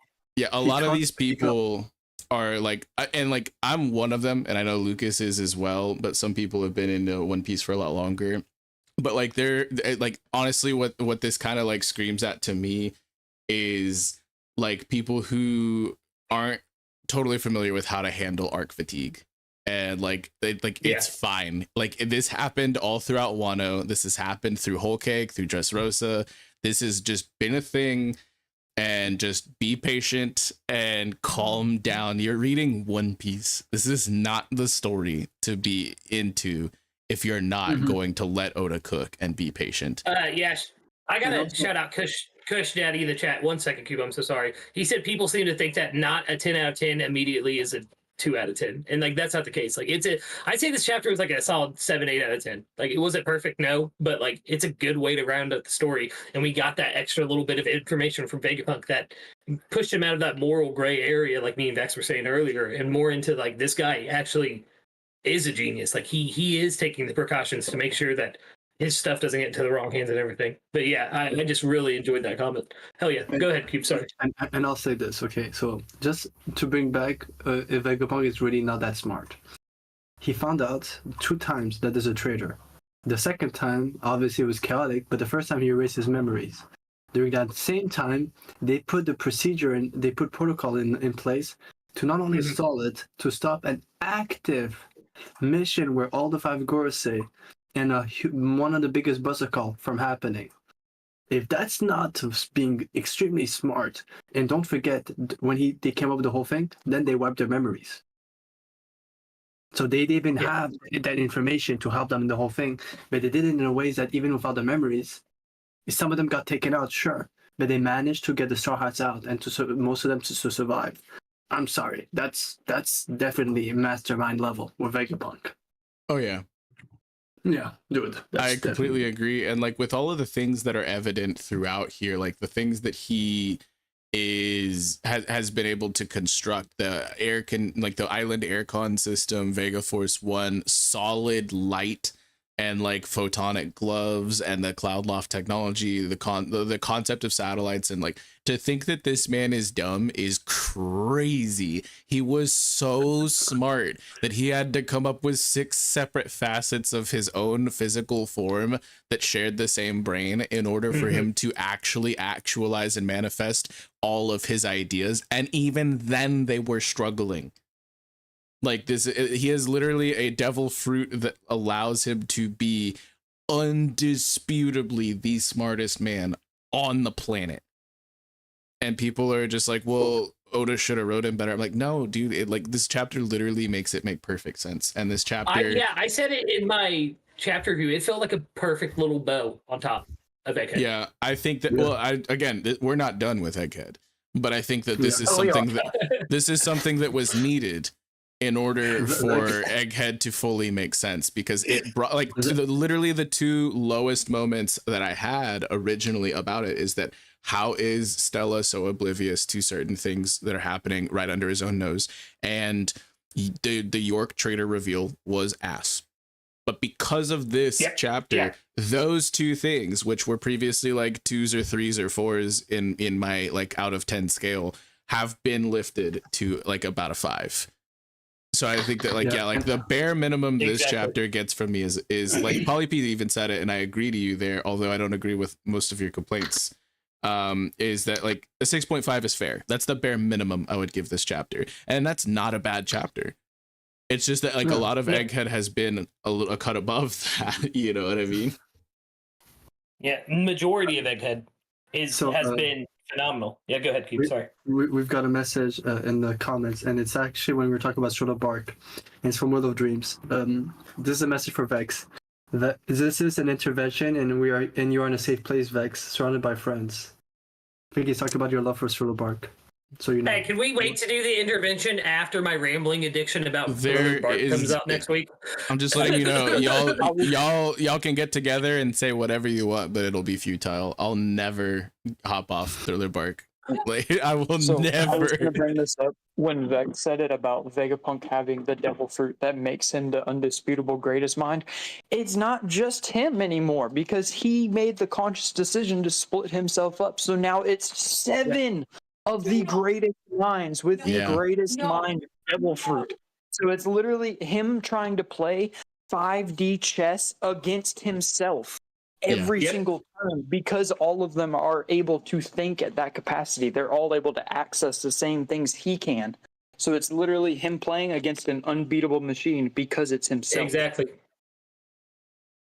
It's like watching 2 chess bots go at it. You know what I mean? Like, it's pretty insane to think about like the level of, and like before I thought it was a little bit sloppy, like with the York is the trader reveal and stuff like that. And like, I thought it was handled like really, and then I chalked it up to just like, okay, cool. It's just goofy because it's One Piece, whatever. This guy's got an apple on his head and his tongue's all sticking out like Parasparrow and stuff like that. But like, no, it's like, it honestly makes so much more sense, like going back and looking at it now. And even with some of the stuff that was like, the anime's been doing a really, really good job with Egghead, like honestly, a phenomenal job with Egghead so far. And I really like, I've done a reread once. I haven't done it like more recently, like within the past like 12 chapters, but I have done a reread of Egghead, and on a reread, I think that it is like even better than what I was experiencing week to week, and even week to week it's still peak, you know. So like I think it's as an arc so far, which again, it's not over, so this is not my final grade, but like so far I would say Egghead is the easiest like 8.5 or 9 out of 10 that I've ever seen. But I think that it has the potential still, because there's still more and it's not over, and we're going to get 2 more chapters of Egghead, that it could easily still have like a 9.5 or a 10, you know, potential. Yeah. Yeah, Egghead has, I said this in my chapter reaction as well, it keeps teetering into becoming my favorite arc. I'm saying it now. Vex, you better swear to God that there's 2 more chapters, because if there isn't, dude, you're not gonna survive this. I've never been more confident. I've literally never been more confident that we're going to get more like out there. Like I can't even count on one hand how many like needed scenes are still waiting to be happened. Like panels that I can almost imagine in my own mind. But like Oda's gonna, you know, subvert my expectations in one way or another. But like I literally there's easily at least 1 chapter worth. I am very confident that Oda's going to stretch it out into 2 because he's been kind of stretching lately a lot with the Vegapunk message and stuff like that. I was kind of banking on that message going for like another couple chapters, so I'd be even more confident right now. But still, there's no way that we're not going to focus on what is going down with York and Saturn, the Power Station, Punk Records, Stussy, Kaku, Lucci, Kizaru for sure. Like there's no way we're just not going to touch on any of those situations. And like I know we got some people who love Doll in the chat. We're just going to like not, you know, see what's going on with like any of the vice admirals and stuff like that either. Like there's so much that could still happen on Egghead. Yeah. But a lot of that stuff could be off screen.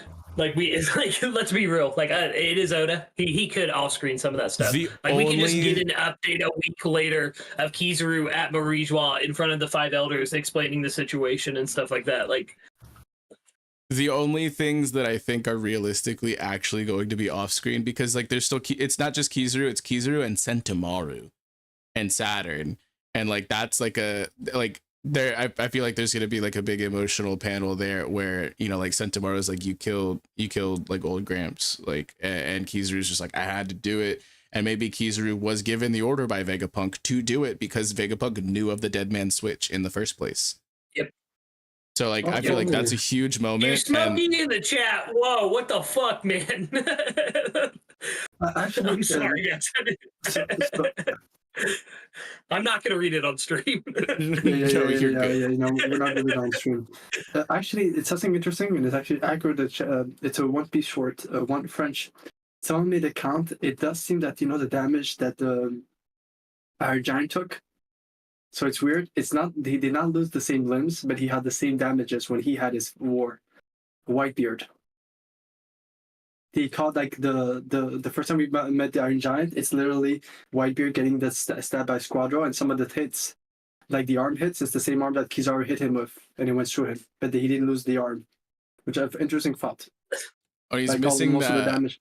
He's missing part of his horn on like his left side. And that's exactly the same half of like Whitebeard's mustache that got blown off. Yeah, like I have to find the short. It was on TikTok. If I can re-find it, it's, you know, when you scroll through TikTok, you know how it is. And I remember, and I saw it. Ooh, that's interesting. Like a week, something like that.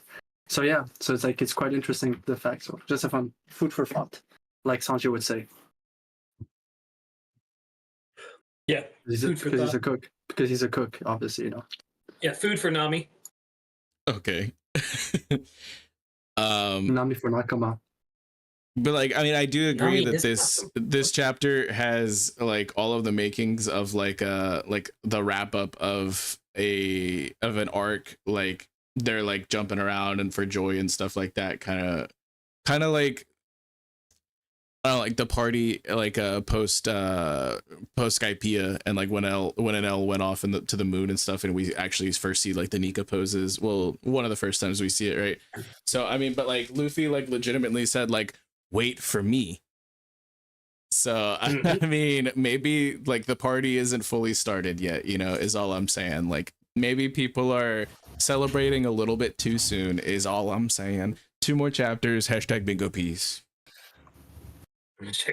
What if the Straw Hats get split up again? Because I think Usopp's going to Elbaf no matter what.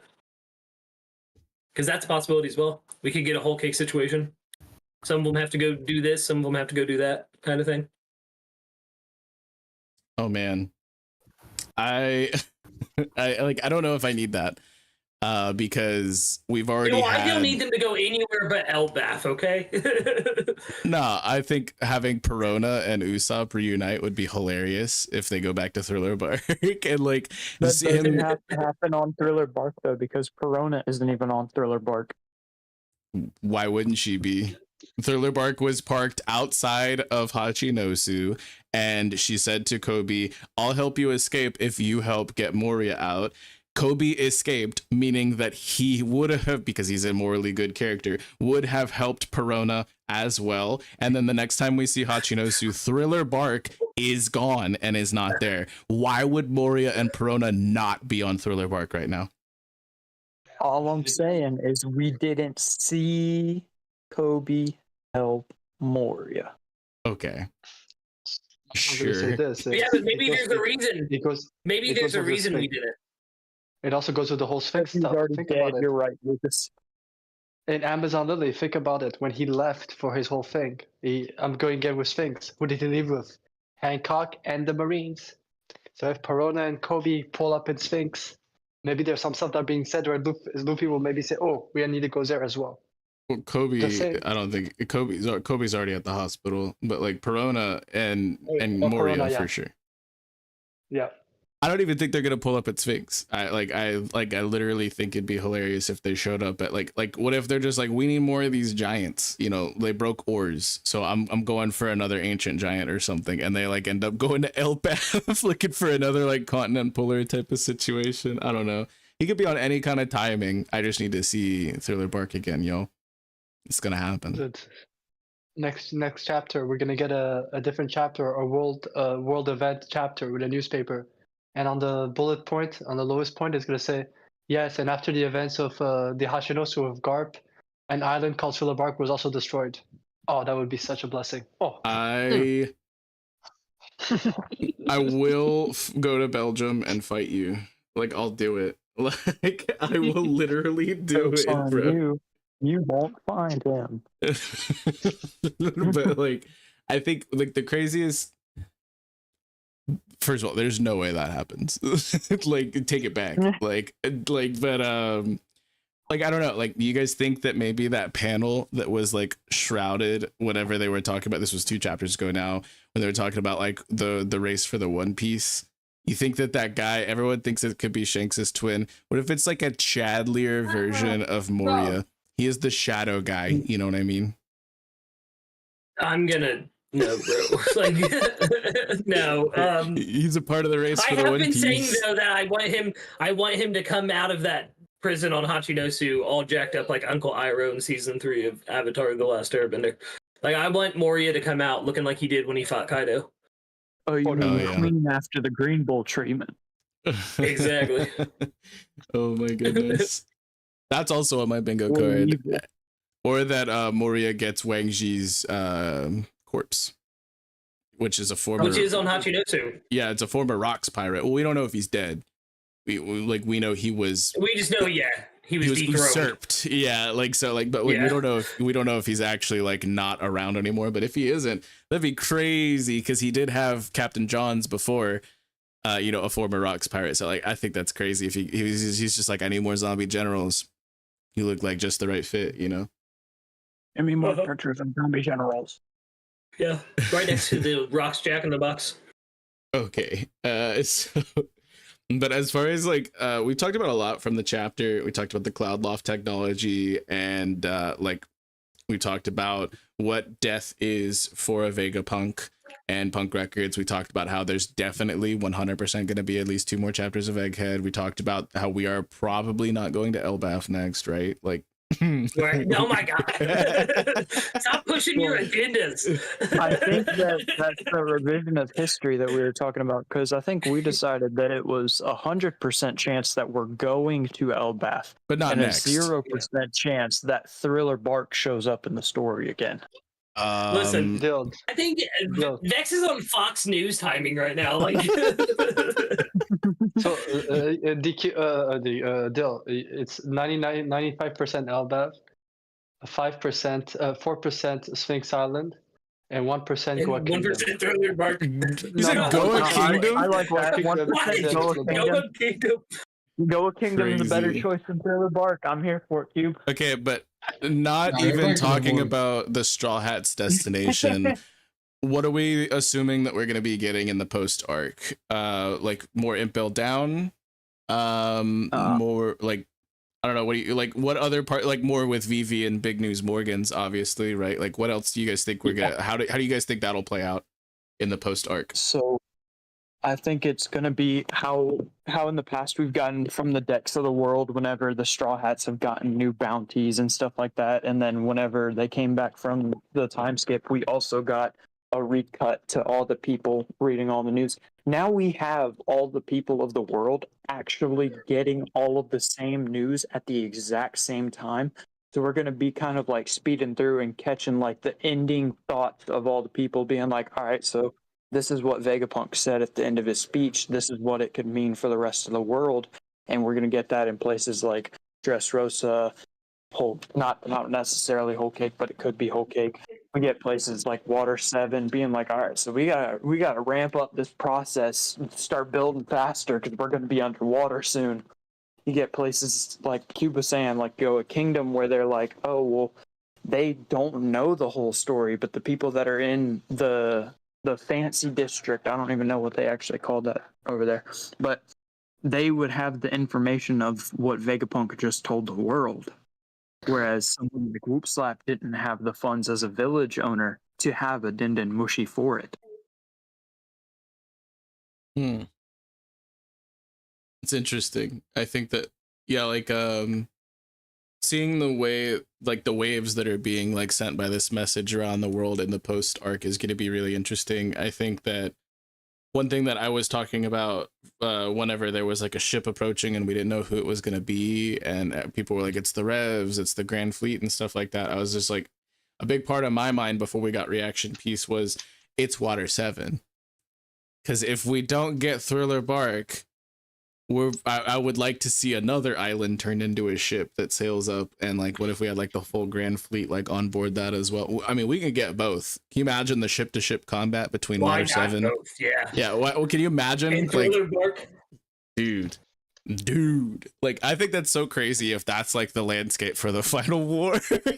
Like, I'm sorry, not memeing. I was laughing at something unrelated entirely. That's a fully legitimate take, but like, I don't know, like we did just hear that, like we know Iceberg's dream, and we just saw Iceberg and a bunch of the other like individuals from there, and then like even having like Cypher Pool agents like Kaku and Lucci were introduced in Water 7. Like it'd be really cool if he finally did end up getting Water 7 to become a ship, and we see them set sail. Maybe not showing up like in the new world, because that there's a huge amount of distance to clear and stuff like that, but like it'd be cool if that was like something that we saw them do. You know what I mean? Yeah. Mhm. Also, there's something I've always said, and it's still accurate. We saw this in the fallback that Big News Morgan article did not fit to what Vegapunk said, because he did specify that the world government is coming for his head, and the article made it seem like he was being attacked by Luffy. So I do wonder if people, not saying most of the regular people might not see that, but I'm wondering if smart people who question or read the newspaper are starting to question a bit more. You know, people are becoming more and more suspicious. Could be an interesting thing, you know. Big News Morgan starts to be discredited little by little. It's no more face value information. You need to know. They want to get the source now. That could be the start of it, you know. Yeah, the timelines all throughout Egghead were something that I was just like, wait up, hold a minute, like what's going, like when did this and like this and how long has, and so like that was another thing that we did get from this chapter, is knowing that the Little Lucia events were exactly 6 days prior to current time, and that 2 days prior was, you know, like when they showed up, and that the recording happened literally right before then and stuff. And so like it's really, and the like recontextualizing the phone call with Dragon, and even like how long it took Kuma to get from the Red Line or like Momoiro Kingdom like to the Red Line and then over to us and stuff. Like it's really helped like box in and frame like all of the information that we've been getting, but there is still the missing like 24 like, or I think it was like 12 hours or so that like we don't know what happened to injure Robin. We don't know how they ended up like capturing York like in the first place. We don't know like it was called the siege barricade incident, and like there was like apparently like bogus headlines, and like that's still something we're just like, was that was before the Gorosei like legitimately touched down, that I think that paper dropped. Yeah. Oh, yeah. Like so like we don't know how this will be reported on after the fact. There's still so much more to Egghead, clearly. Yeah, At least 2 more and I'm chapters still worth. saying Guys, real quick, I gotta go, guys. My kids are acting up real bad. But it was an honor streaming with you guys. I'll see everybody in the audience next week on Wednesday for Rambling Addiction and streaming again back here. But yeah, boys, you have a good day, and chapter with Speak. yeah, see you in the next sunrise. Bye. Bye. That's dope. Save that. That's a good way to get off stream till the next sunrise. So I was gonna say, this is again, I'm saying that's how I'm so wondering if there was something with the Marines. With now A Snake warning the Marines and the Strides are leaving, that the whole Seraphim stuff, because I've been saying this whole arc, it doesn't feel like most others than Setsumaru and Kizaru, they were not even trying. I mean, Dahl did that attack, but then that giant just got back up.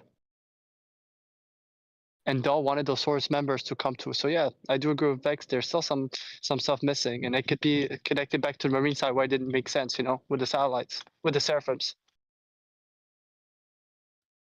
I think But yeah. yeah, they are like they were being hyped up to be such pivotal figures, and moving forward, knowing that there's only Lilith left as far as the Vegapunks within that whole like command hierarchy we got of the Seraphim. Mm-hmm.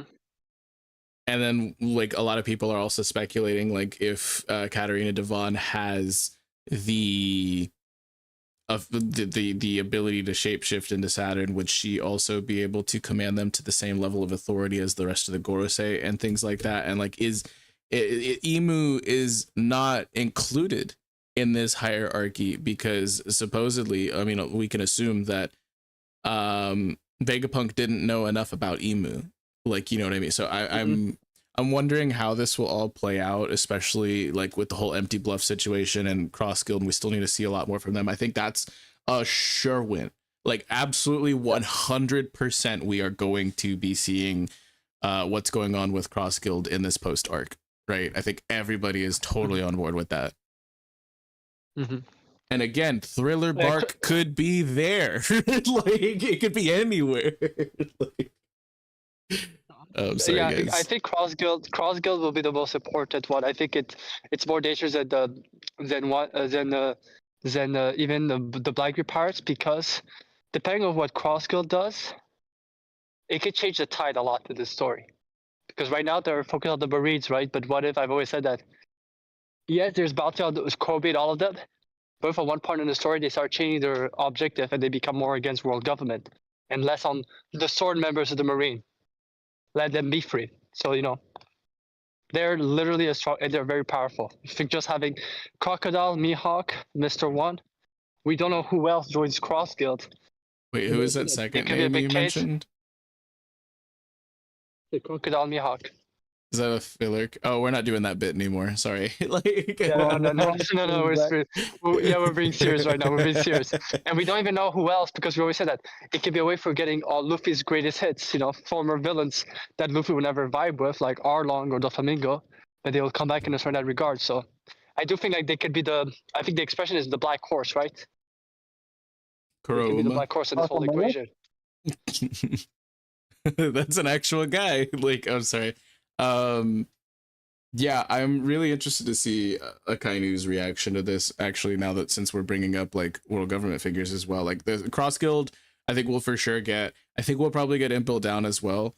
And we have to see like the other Marines, like the ones that aren't there specifically. Like obviously Kizaru is somebody we might see more reaction from, and like how that all plays out.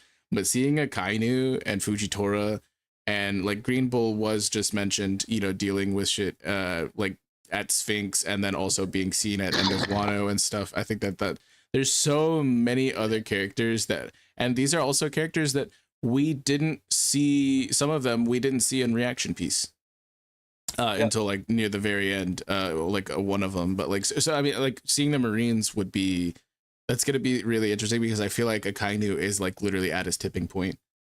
Like he is about to burn his desk and never sit at it again, and like start to just become an active player, which like puts a huge clock on everything, because Oda once did say that if Akainu wanted to find the One Piece, which now the whole world has been said that that's the key to like really like holding the full deck and like, you know, like having like the it's so crazy to me that like Oda literally said that if Akainu wanted to find the One Piece, he'd find it in less than a year.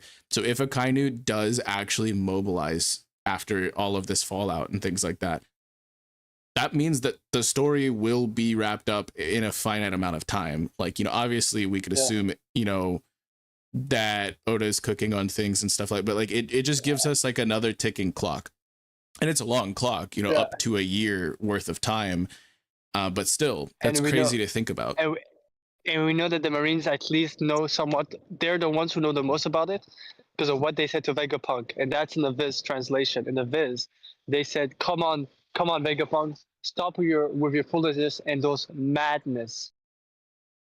And he used a term like it's not the first time they've heard it, and they use the term madness, and then you think of his group, Mads. So I do feel like in the Marines, they've heard certain scholars, scientists, Clover, the Mads members, talking about certain stuff like that. I don't think that. So I do think, the Marine side will be very interesting because the Marines were the only one who seemed to have heard something similar from Vegapunk, the way they responded. It's a bit like how we were reacting to your Shrill Bark bit for the last 30 minutes. You know, it was really like it felt like they were not us, but exasperated by hearing that thing. Like, stop with the madness. They used that term. I said, "Ooh, that's interesting." Well, if that's the reason why they can't label them as mads. Yeah, to try to discredit them. Seeing Neomads would be like actually perfect after all of this as well. Hearing how they react to Vegapunk's island potentially exploding, or Vegapunk's message, like more than what we got on a like on a surface like level, but like digging a little bit deeper into like what they're doing next. Like, it's actually insane how much like is like this one massive event is going to shake the rest of the story. And like the fact that there's like more than I can count on both my hands, like all of these options of what we're going to, islands we could be going to next instead of Elbaf, like, or like things that we'll see in the post arc, like around the world through like different lenses instead of just focusing on the Straw Hats. And like we got a lot of that in the middle of Egghead already. Focusing on the revs for a bit, focusing on the reverie for a bit, focusing on like all of these different aspects, and like what we got with we already saw Elbaf a little bit with Shanks and Kid interaction, what happened on Winter Island, and at the very beginning we got a little tiny snippet of Sphinx and stuff like that. Like just the sheer amount of open-endedness is honestly insane. Like, what a crazy arc for theory crafting. You know what I mean? Like it's been insane. Yeah. And there's one person I recently been thinking I would like to hear his opinion on this whole thing, is Marco. Because don't forget, the name of the Whitebeard ship was Moby Dick, or Will. And every time Marco talks about, and since Wano talks about his time with Whitebeard, Whitebeard gives him deep lore about stuff that most people don't know about. So I do wondering if, Marco might, by hearing all that, he's heard some other ideas similar to that Whitebeard told him about. Sorry, I'm just responding in the chat. Never mind. I'm just gonna delete that whole message. But was it Kush Daddy's question? Because I was just about to cook on that too. Yeah, go ahead, spit, brother. All right. So the reason that the world government decided to break up MADS once they had discovered Lineage Factor is because they knew the only one they could get to cooperate with them is Vegapunk. They would never be able to get Caesar to work independently with them. It just doesn't line up. Judge just doesn't line up. Even though Judge, for all intents, Caesar had worked with Vegapunk before all of that. And then Caesar and Vegapunk had their falling out, which is why Vegapunk was like, you know what? I'm gonna take this approach instead. But the Punk Hazard stuff happened after Vegapunk was already world government affiliated, so that means Caesar was world government affiliated at one point in time as well. Yeah, but the deal, what you're saying is, I do agree, because I also think of what Vegapunk said about him.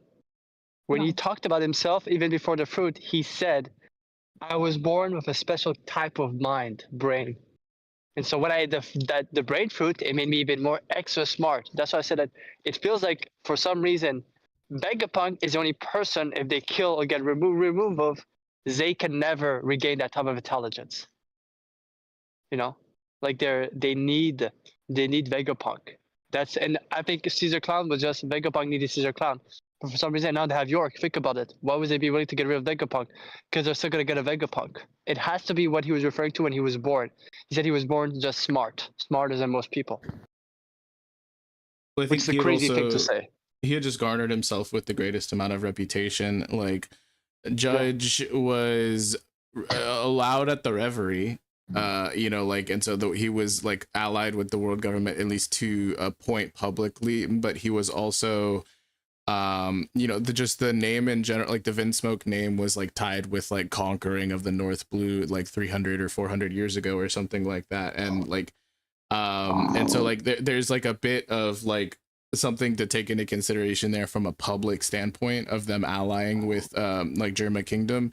And I don't know, like as far as with Queen, I don't think there's any question of them ever allying with him. And with Caesar, again, it was just like somebody who was had a very powerful devil fruit, and they brought him on with Vegapunk, so like obviously they saw value in it. But I think that the main reason why they went for Vegapunk specifically was because of his reputation, and they had even kind of like dolled him up in a sense to like, they like, who do you think gives out the Ibel Peace Prize? Like, he literally met with the Gorosei when he received that. They were like they were gussying up the deal a little bit like beforehand, trying to loosen up the pickle jar to get Vegapunk on their side. And I think that it was because, for one, yes, he is, I mean, the most competent, but he might have gotten the moniker of the world's greatest scientist because of the propaganda of the world government. But he very well is that now in today's day and age, using their resources. But back then, they could have really fabricated that. And so the thing that I think is actually something to consider is that they got him on board because they saw him as the most easily swayable. And I would even more than that, you know, I've been saying that if you look in timeline between the Mads, what they did, and what the Vegapunk, the Gorosei are doing with science with Saturn, it does seem that they took the Mads research and used it themselves. So I'm also, with what you're saying, I'm wondering if they also needed someone to operate those projects that Mads used to have, someone that they can control, Vegapunk. Because it's weird. Judge did it he did it 7 to 8 years minimum before Saturn did what he did to Bonnie with Sanji and his family. The Archfield Delfoot thing, they've been doing it for that long. Look at all the Queen said he hasn't seen Judge in about 30 years. Yet he had laser technology, in which 2 years ago they said that was a breakthrough for the world government. So it does mean that they took some of the research, and they needed someone like Vegapunk, someone who was doing that work, to basically continue the work under their wings. It had to be that. And I'm saying this, I think the flashback of Punk Hazard incident with Kaido and King 30 years ago, I think it's the same time that the Mads were arrested. I think that's the same event. Well, yeah, so I think that like Quinn. The world government really had no full power to actually like legitimately just look at Mads and be like, you're broken up now, you're disbanded. But they did have the resources to pull Vegapunk and then in turn Caesar as well, leaving just Judge and Queen. And I don't think that those two dudes by themselves were gonna just be like, yeah, let's work together, you know, like, because we don't see that right now. You know, like it's a different situation right now. So I don't know, like I think Queen was definitely the odd one out in that whole group. Yeah, but that's what I'm wondering if it's something that makes me think very similar is how the King Riku family fell. They had someone from their inner circle join the King Riku, and then, you know, Monet, and that's how they're able. So I'm wondering if with the Mads, if the Vegapunk were able to sway Caesar Clown or Queen. I would say Caesar Clown. You know, creating a situation where the Mads would be seen as, you know, because I'm wondering if the Punk Hazard incident is what got the Mads arrested. They blamed the Mads for the explosion in Punk Hazard, arrested them all. And then Vegapunk had no other choice but to work to them. Like, remember what they said about the Rocks pirates? what Sengoku said, to legitimize them as a horrible crew. They were not just pirate; they were close to terrorist. Yeah, it's kind of. But crazy. in saying that Whitebeard could be considered as a terrorist is a crazy take, So what if the same thing with Mads? They had someone on the inside sabotage something, which the Mads could even say, "No, it's not us. Yes, it's you guys. You guys are playing with science stuff. You're the one who blew up the part of the factory because of that. You guys are too dangerous. We've got to arrest you." And what happened? Pop, pop, pop. Vegapunk works for them. The research becomes their research. It's like a police bust if you think about it, I feel like there could have been also multiple people trying to exploit the cracks in their relationship. Like Bakken was, also involved, and with her having her own agenda, and potentially figuring out the cloning stuff, or like a diet version of the cloning stuff that could be actually Weevil's like origin story for all we know. And it's really interesting to think that like she was also trying to like, snipe some of their research for her own benefit. And we know that Paul Kaiser has been saying that it's a world government island, but yet 26 years ago, a crazy fugitive called Clover felt at ease talking Paul Kaiser to Vegapunk. So there's something, I've always said that like I don't think they always had the control they had with Paul Kaiser. And I think it took little by little to take over that island. But yeah. You mentioned I can't wait to get more of them as that. So. Yeah, mentioning Punk Hazard and Monet in the same minute kind of triggers me, because I was talking about this again with Knack yesterday when we were in everybody's live reactions and stuff like that. Is he is a firm believer that Egghead and the whole power station situation is potentially about to go nuclear, and that we might see bigger fallout than even what happened with the sea levels of the world post Lelucia. And so I am going to be so upset if that is like how Stussy, that whole situation with Stussy gets resolved and she ends up being like a Monet like figure. You know what I mean? And like she has to detonate like because it can't fall into the hands of the world government, and she is still on Vegapunk's side. Dude, I'll be so heartbroken. Our mind are somewhat mind roping, but in a different way. I was actually thinking, because I'm convinced that it's Vegapunk. The way he talked about Dragon, he seemed that he's the one who won the most with this whole situation. Like he leaked the information, just did not realize the casualty it would create. And you talk about Monet being the Stussy, that I'm wondering if what if it's Vegapunk, the one who actually got the Mats arrested?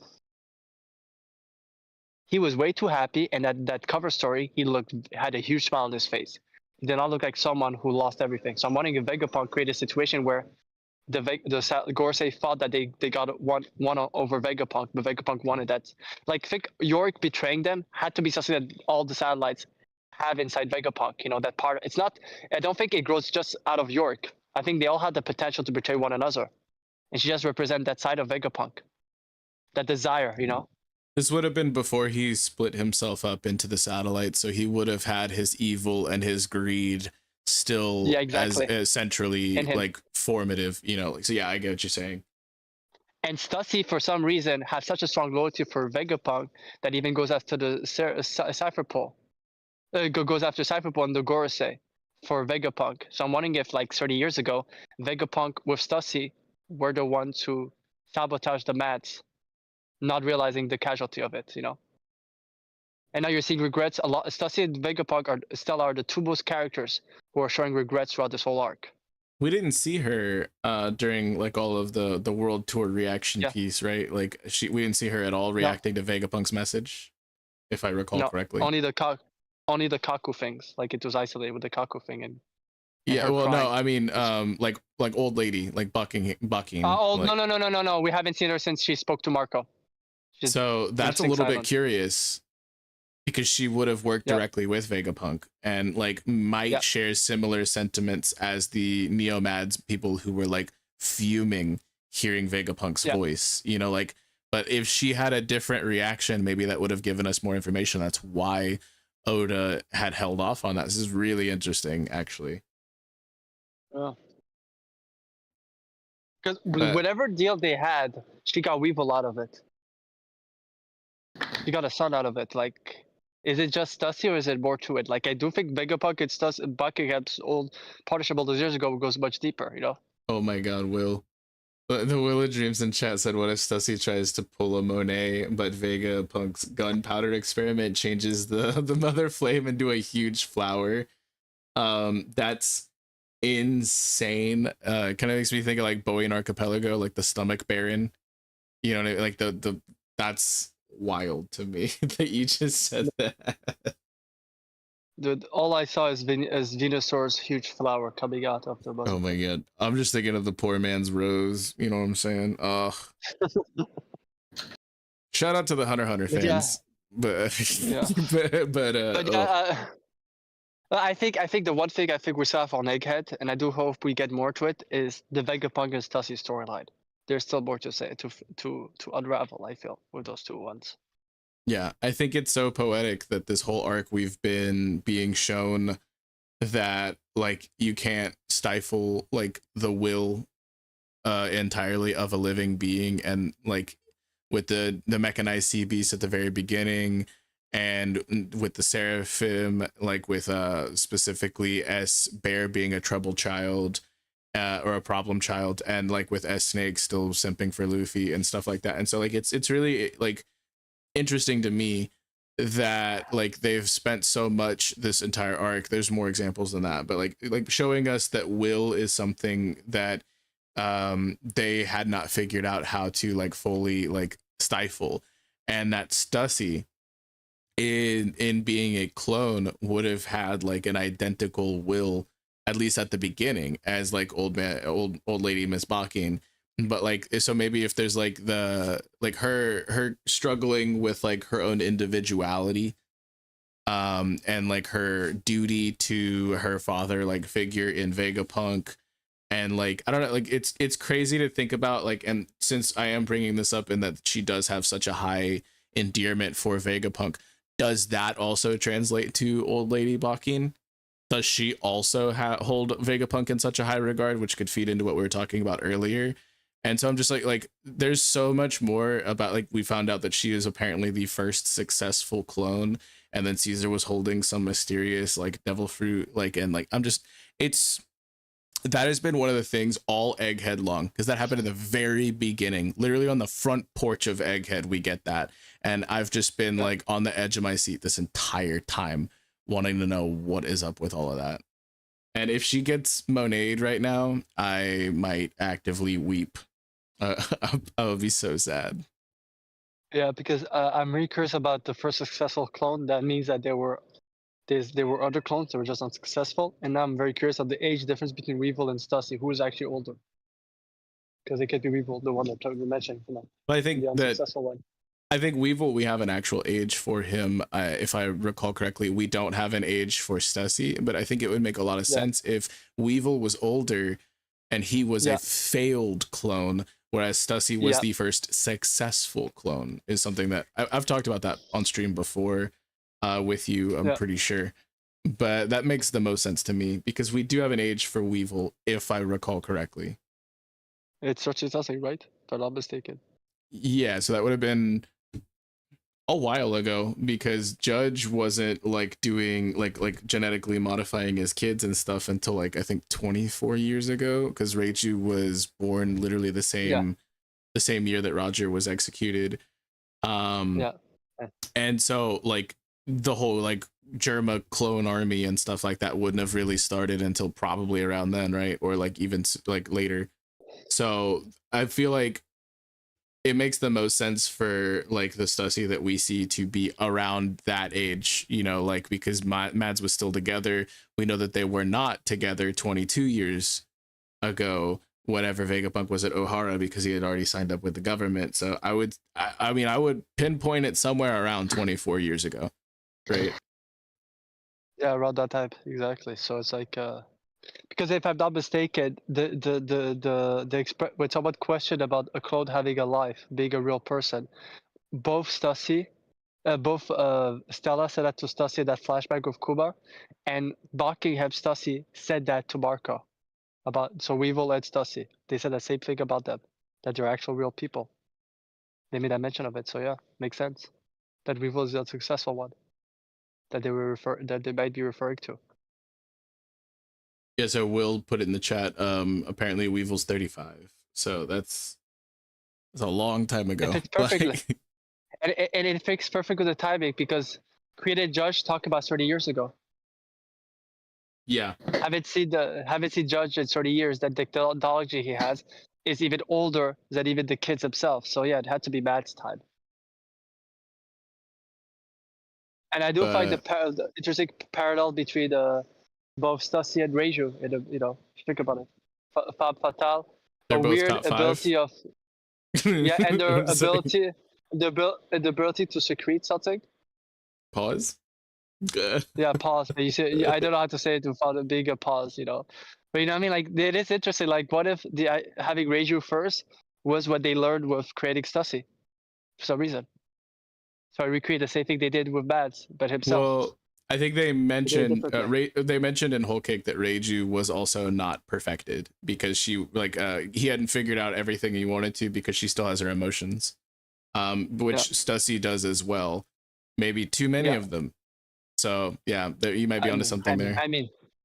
I mean, think about it. We all believe that Saji is most likely the successful one on how he's doing things, free will and everything. But he doesn't have that authorship that all of them have to listen to Judge to some extent. This could be also, the truth is in the eye of the beholder. Judge sees that as a weakness, emotion, because he can't deal with his emotion. So what did he see? Stussy showing emotion for Vegapunk is good. You're human. For Judge, it's bad. You're a failure because he maybe sees emotion as a failure for human. Yeah, it's he kept referring to emotion as being a weakness. So it has to be on his point of view. What's a success? If someone has only bad, has bad traits, he sees he likes anything that's toxic in this world, right? Well, anything positive for him would be negative for everyone else.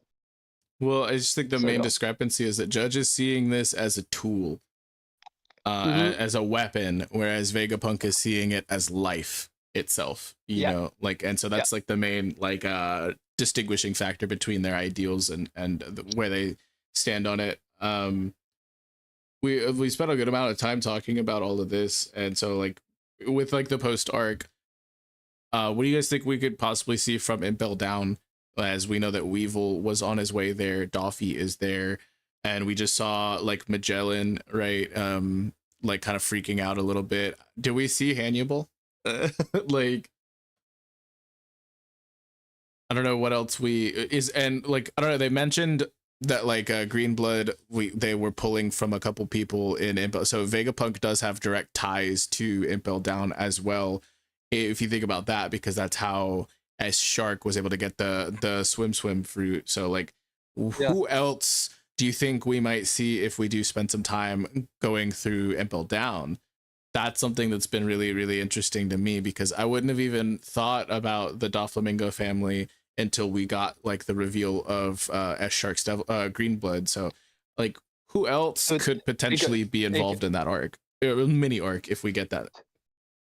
I mean, just to bracket on what you were saying about Green Blood and Impel Down, people have to remember, from what we know, it's at least around 24 to 30 years ago, 26 years ago, he was rated world government. So let's say 30 years ago, Vegapunk became world government affiliate. That means potentially he could have DNA for anyone in Impel Down for that time.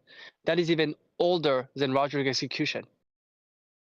That means he would have been at least still, while Roger was still looking for the One Piece, he would have still already been in world government. So it's a nice thing you just brought up. What DNA does Vegapunk have access to? Because Shiki, we're not sure. I don't remember if Roger was actually in Impel Down or directly sent to a lockdown, but Shiki was in Impel Down. There are a lot of other people who were also in Impel Down. So it's we don't know who was exactly in Impel Down, but he potentially was also in Impel Down. Who else was in Impel Down since then? Did they execute people? But does Vegapunk have their DNA? You know what I mean? It's quite interesting. I think the furthest back we can realistically pull is as far back as the experiments on King, which was during Kaido's flashback. So we could extrapolate that it's at least that many years, and then the earliest that we could probably extrapolate or not earliest, but one of the earlier points is that we know that Dawes Bones was in Impel Down pre-time skip, but he has not been in Impel Down since then. He's been with Buggy, so it's really interesting to think about is that were these seraphim something that was kind of hatched and cooked up pre-time skip, but they still needed to age, and like they're kids, so like they're still aging currently as is, but like so like I think there is a cutoff point somewhere around in between Alabasta Saga and when we actually get to Impel Down. I think that would be kind of like, but then we also see the swim, which is no, so yeah, there's not a, it's crazy to think about. So he would have had to have been having these like samples of their DNA on ice for like quite some time. So I guess because of S Shark, no, it would be post Dressrosa even, which is crazy because in Dressrosa wasn't Fujitora like immediately after Dressrosa talking about like abolishing the warlord system specifically for this purpose, but that was before Senior Pink was even in Impel Down for them to get his. So what number did we see on S Shark's tank? Just I don't know. 3. That's crazy to me to think about. Like, oh, so it could just be that like you could switch out the green blood canister for anything. Also, you know what I mean? Like he couldn't be just having like a ton of green blood cans, and like you could switch like what flavored devil fruit you want in your blood or something like that. So like I think I don't know. This tells me what it has to be how lineage factor separates a person's DNA and his devil fruit DNA when it becomes one. Like what if for some reason they had certain of those DNAs, but they didn't have the DNA of a live host with a certain fruit that would, like, let's say that everyone is compatible to a certain fruit, and Vegapunk, because the Ohara stuff, he might find some old legends that can maybe reconnect the right people to the right powers. What if he had access to the DNA of the people, but never he needed someone, a live host? Think of Kaido, think of Mr. One, and the Swimsun fruit. All of the people are somewhat, till now, until we're seeing a body, they're still alive. But at the time that he had Kaido was alive. So maybe they needed for some time a live host of the fruit to see how the devil fruit DNA, how they can defer the devil fruit DNA with the actual thing. And maybe by separating it, that's how you can create a clone with its fruit. It has to be that, you know? Like there's something missing. That's why he waited. Because you're right. Some of the fruits were fruits that appeared that they got access to a few months ago. Yeah, it's kind of breaking my brain. So like I think that's because there's no way that S Shark was just born like, you know, like 3 months ago or something, like because Dressrosa wasn't that long ago.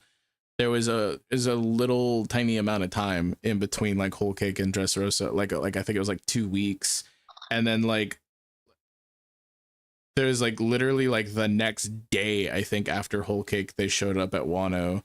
And then they spent like at least a month or two at Wano. It really has not been that much time. Like, and so like, and I'm thinking that. Go ahead. I said, and the Seraphims are all characters, clones of characters that had an important role in Luffy's adventure, obstacle or allies. Like it kind of makes me think of he needed to bring back a certain group of people to do a certain type of thing. And since they're going against nature with nurture in a way, you know what I mean? Because it's not just random seraphims. Like each one of them have a special role in Luffy's adventure. Yeah, I mean, I think if anybody is going to be able to sway them, it will be Luffy. You know, it's just I'm still wrapping my head around like modular devil fruit powers. Just like pick your flavor, you know, like because like. I never really critically thought about green blood like in this kind of like lens. I've thought about it a lot, obviously, but like if they're just like, look, this is our new G Fuel flavor, like try it out, and then boom, you get swim powers or something, you know what I mean? Hashtag not sponsored, by the way. But hit us up, G Fuel. But I think that it'd be really crazy if you could like see multiple different seraph, and like people are talking it right now, and I've been hearing people talk about Frankie using green blood for a long time. But if it was like, if you were able to like get like any kind of devil fruit power, so long as like this is actually like really cracked, like that's kind of end game. And like it also reminds me of the thing that I love talking about, the Shushibaruba, which is something that can hold multiple devil fruit powers simultaneously, and negate devil fruit users' powers and whatnot, and assume their forms. So this was like something in a non-canon video game back in like Drum Island times that was Japan only release for Game Boy Advance. Google it. It's really cool. I'll put it in chat right now. It's such a cool thing, but it just kind of reminds me of that. Yeah. Concept. What if? So you know how Vegapunk did refer to the fables of of the sun god, right? Of Nika, the sun god. And then we know that a lot of the knowledge comes from those stories, of Ohara that are now in Elbaf. I'm wondering if that information, even the title, like he said, the Seraphims are the strongest being in this world. What if he got that because there was something written about them, and he tried to recreate them? Like in the Nika legend, there are 7 people, like Snow White and the 7 dwarfs, Nika and the 7 seraphims. Nika and the 7 races. Yeah, 7 races as well. Because it's true, they do each represent a certain tribe or race. Wild. This could explain the title actually of the. Like I've always said, it feels like some of the titles in the story for some people feels like to be very fable-like. Always bringing it back to Elbaf. But I All think roads that to Elbaf. yeah, we've discussed a lot about like the chapter, the arc in general, what could be next as far as next arc, and what could be next as far as post arc, like in between everything. We've talked about what's still left on Egghead that we hope gets expanded upon either immediately or down the line somehow.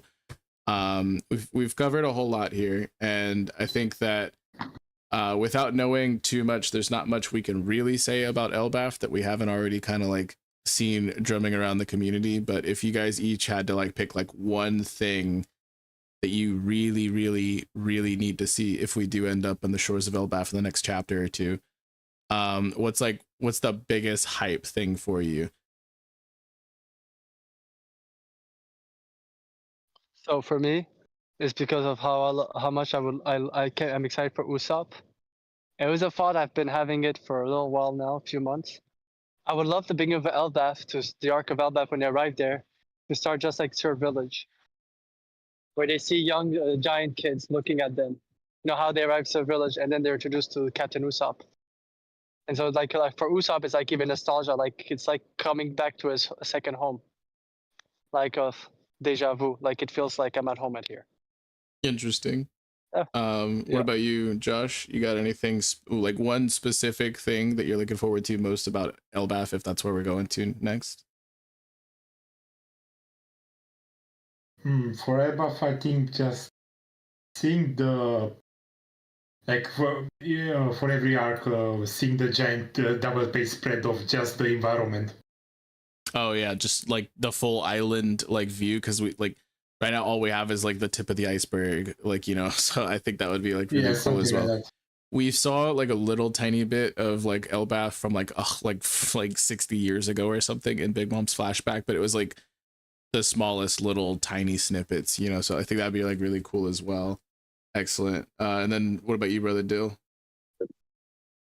So I think the end of this chapter kind of set up for what I'm looking forward to is Luffy being revitalized of his energy and actually doing we're going to Elbaf, but instead of going to, we're at Elbaf.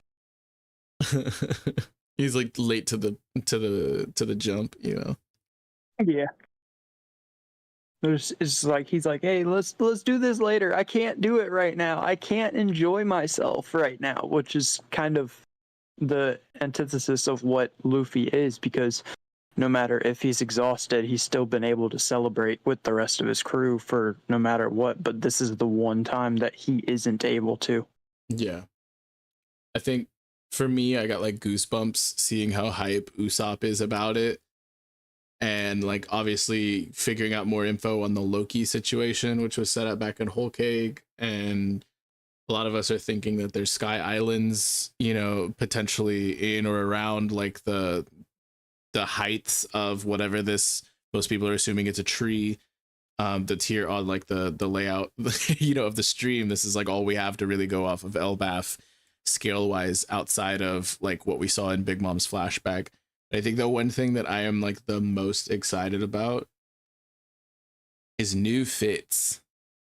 You know what I mean? Like getting like the arc costume change is gonna be pretty cool. I think like I don't know, like I like maybe that's weird, like, but like I've just seen the Egghead Fitz enough, and like I'm tired of seeing Zoro in a onesie and Sanji in vacation mode, and like I'm fine with Robin and Nami staying like how they are right now, but like also like I don't know, like seeing like Luffy like Vikinged up and stuff like that, this is gonna be really cool. And I know Oda really likes like Viking stuff as well, and like I'm interested for the new Fitz.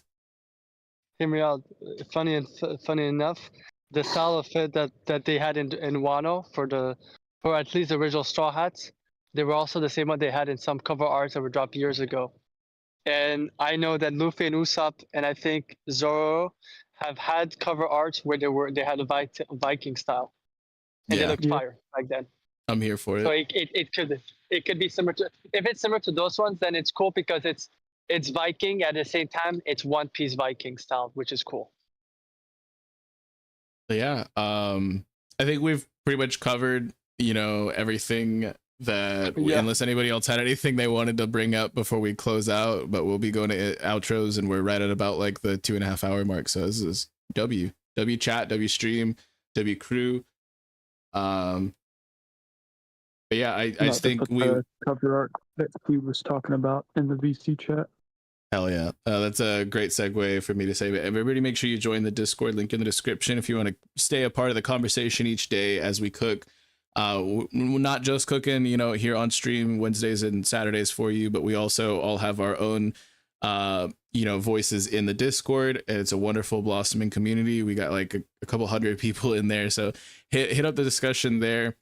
We also, a lot of us have our own platforms that we like to make our own content on, like we were just talking about Straw Hat Lucas's channel where he drops his 11/23 first immediate reactions, and he does Rambling Addiction, so make sure you go check that out. Check out my channel, check out Nothing Happened podcast, check out Grand Line Bound. All the links for all of this in the description. It's been so fun, you know, like post rebrand, just kind of getting back into streaming, and you guys have been really showing up and supporting the new channel. We really appreciate that. If you're here live, make sure that you have like stream. If you're watching this in the future, leave us a like, leave us a comment. It really does mean a lot to us, and please make sure that you are subscribing to the channel. That really helps us as we move forward in the rebrand, and we love you guys, and it's been a great stream, and we'll definitely catch you guys on the next one. We've been the Eternal Dawn, and what did you say, Kube? What's the sign off line? So yeah, we'll see you at the next sunrise.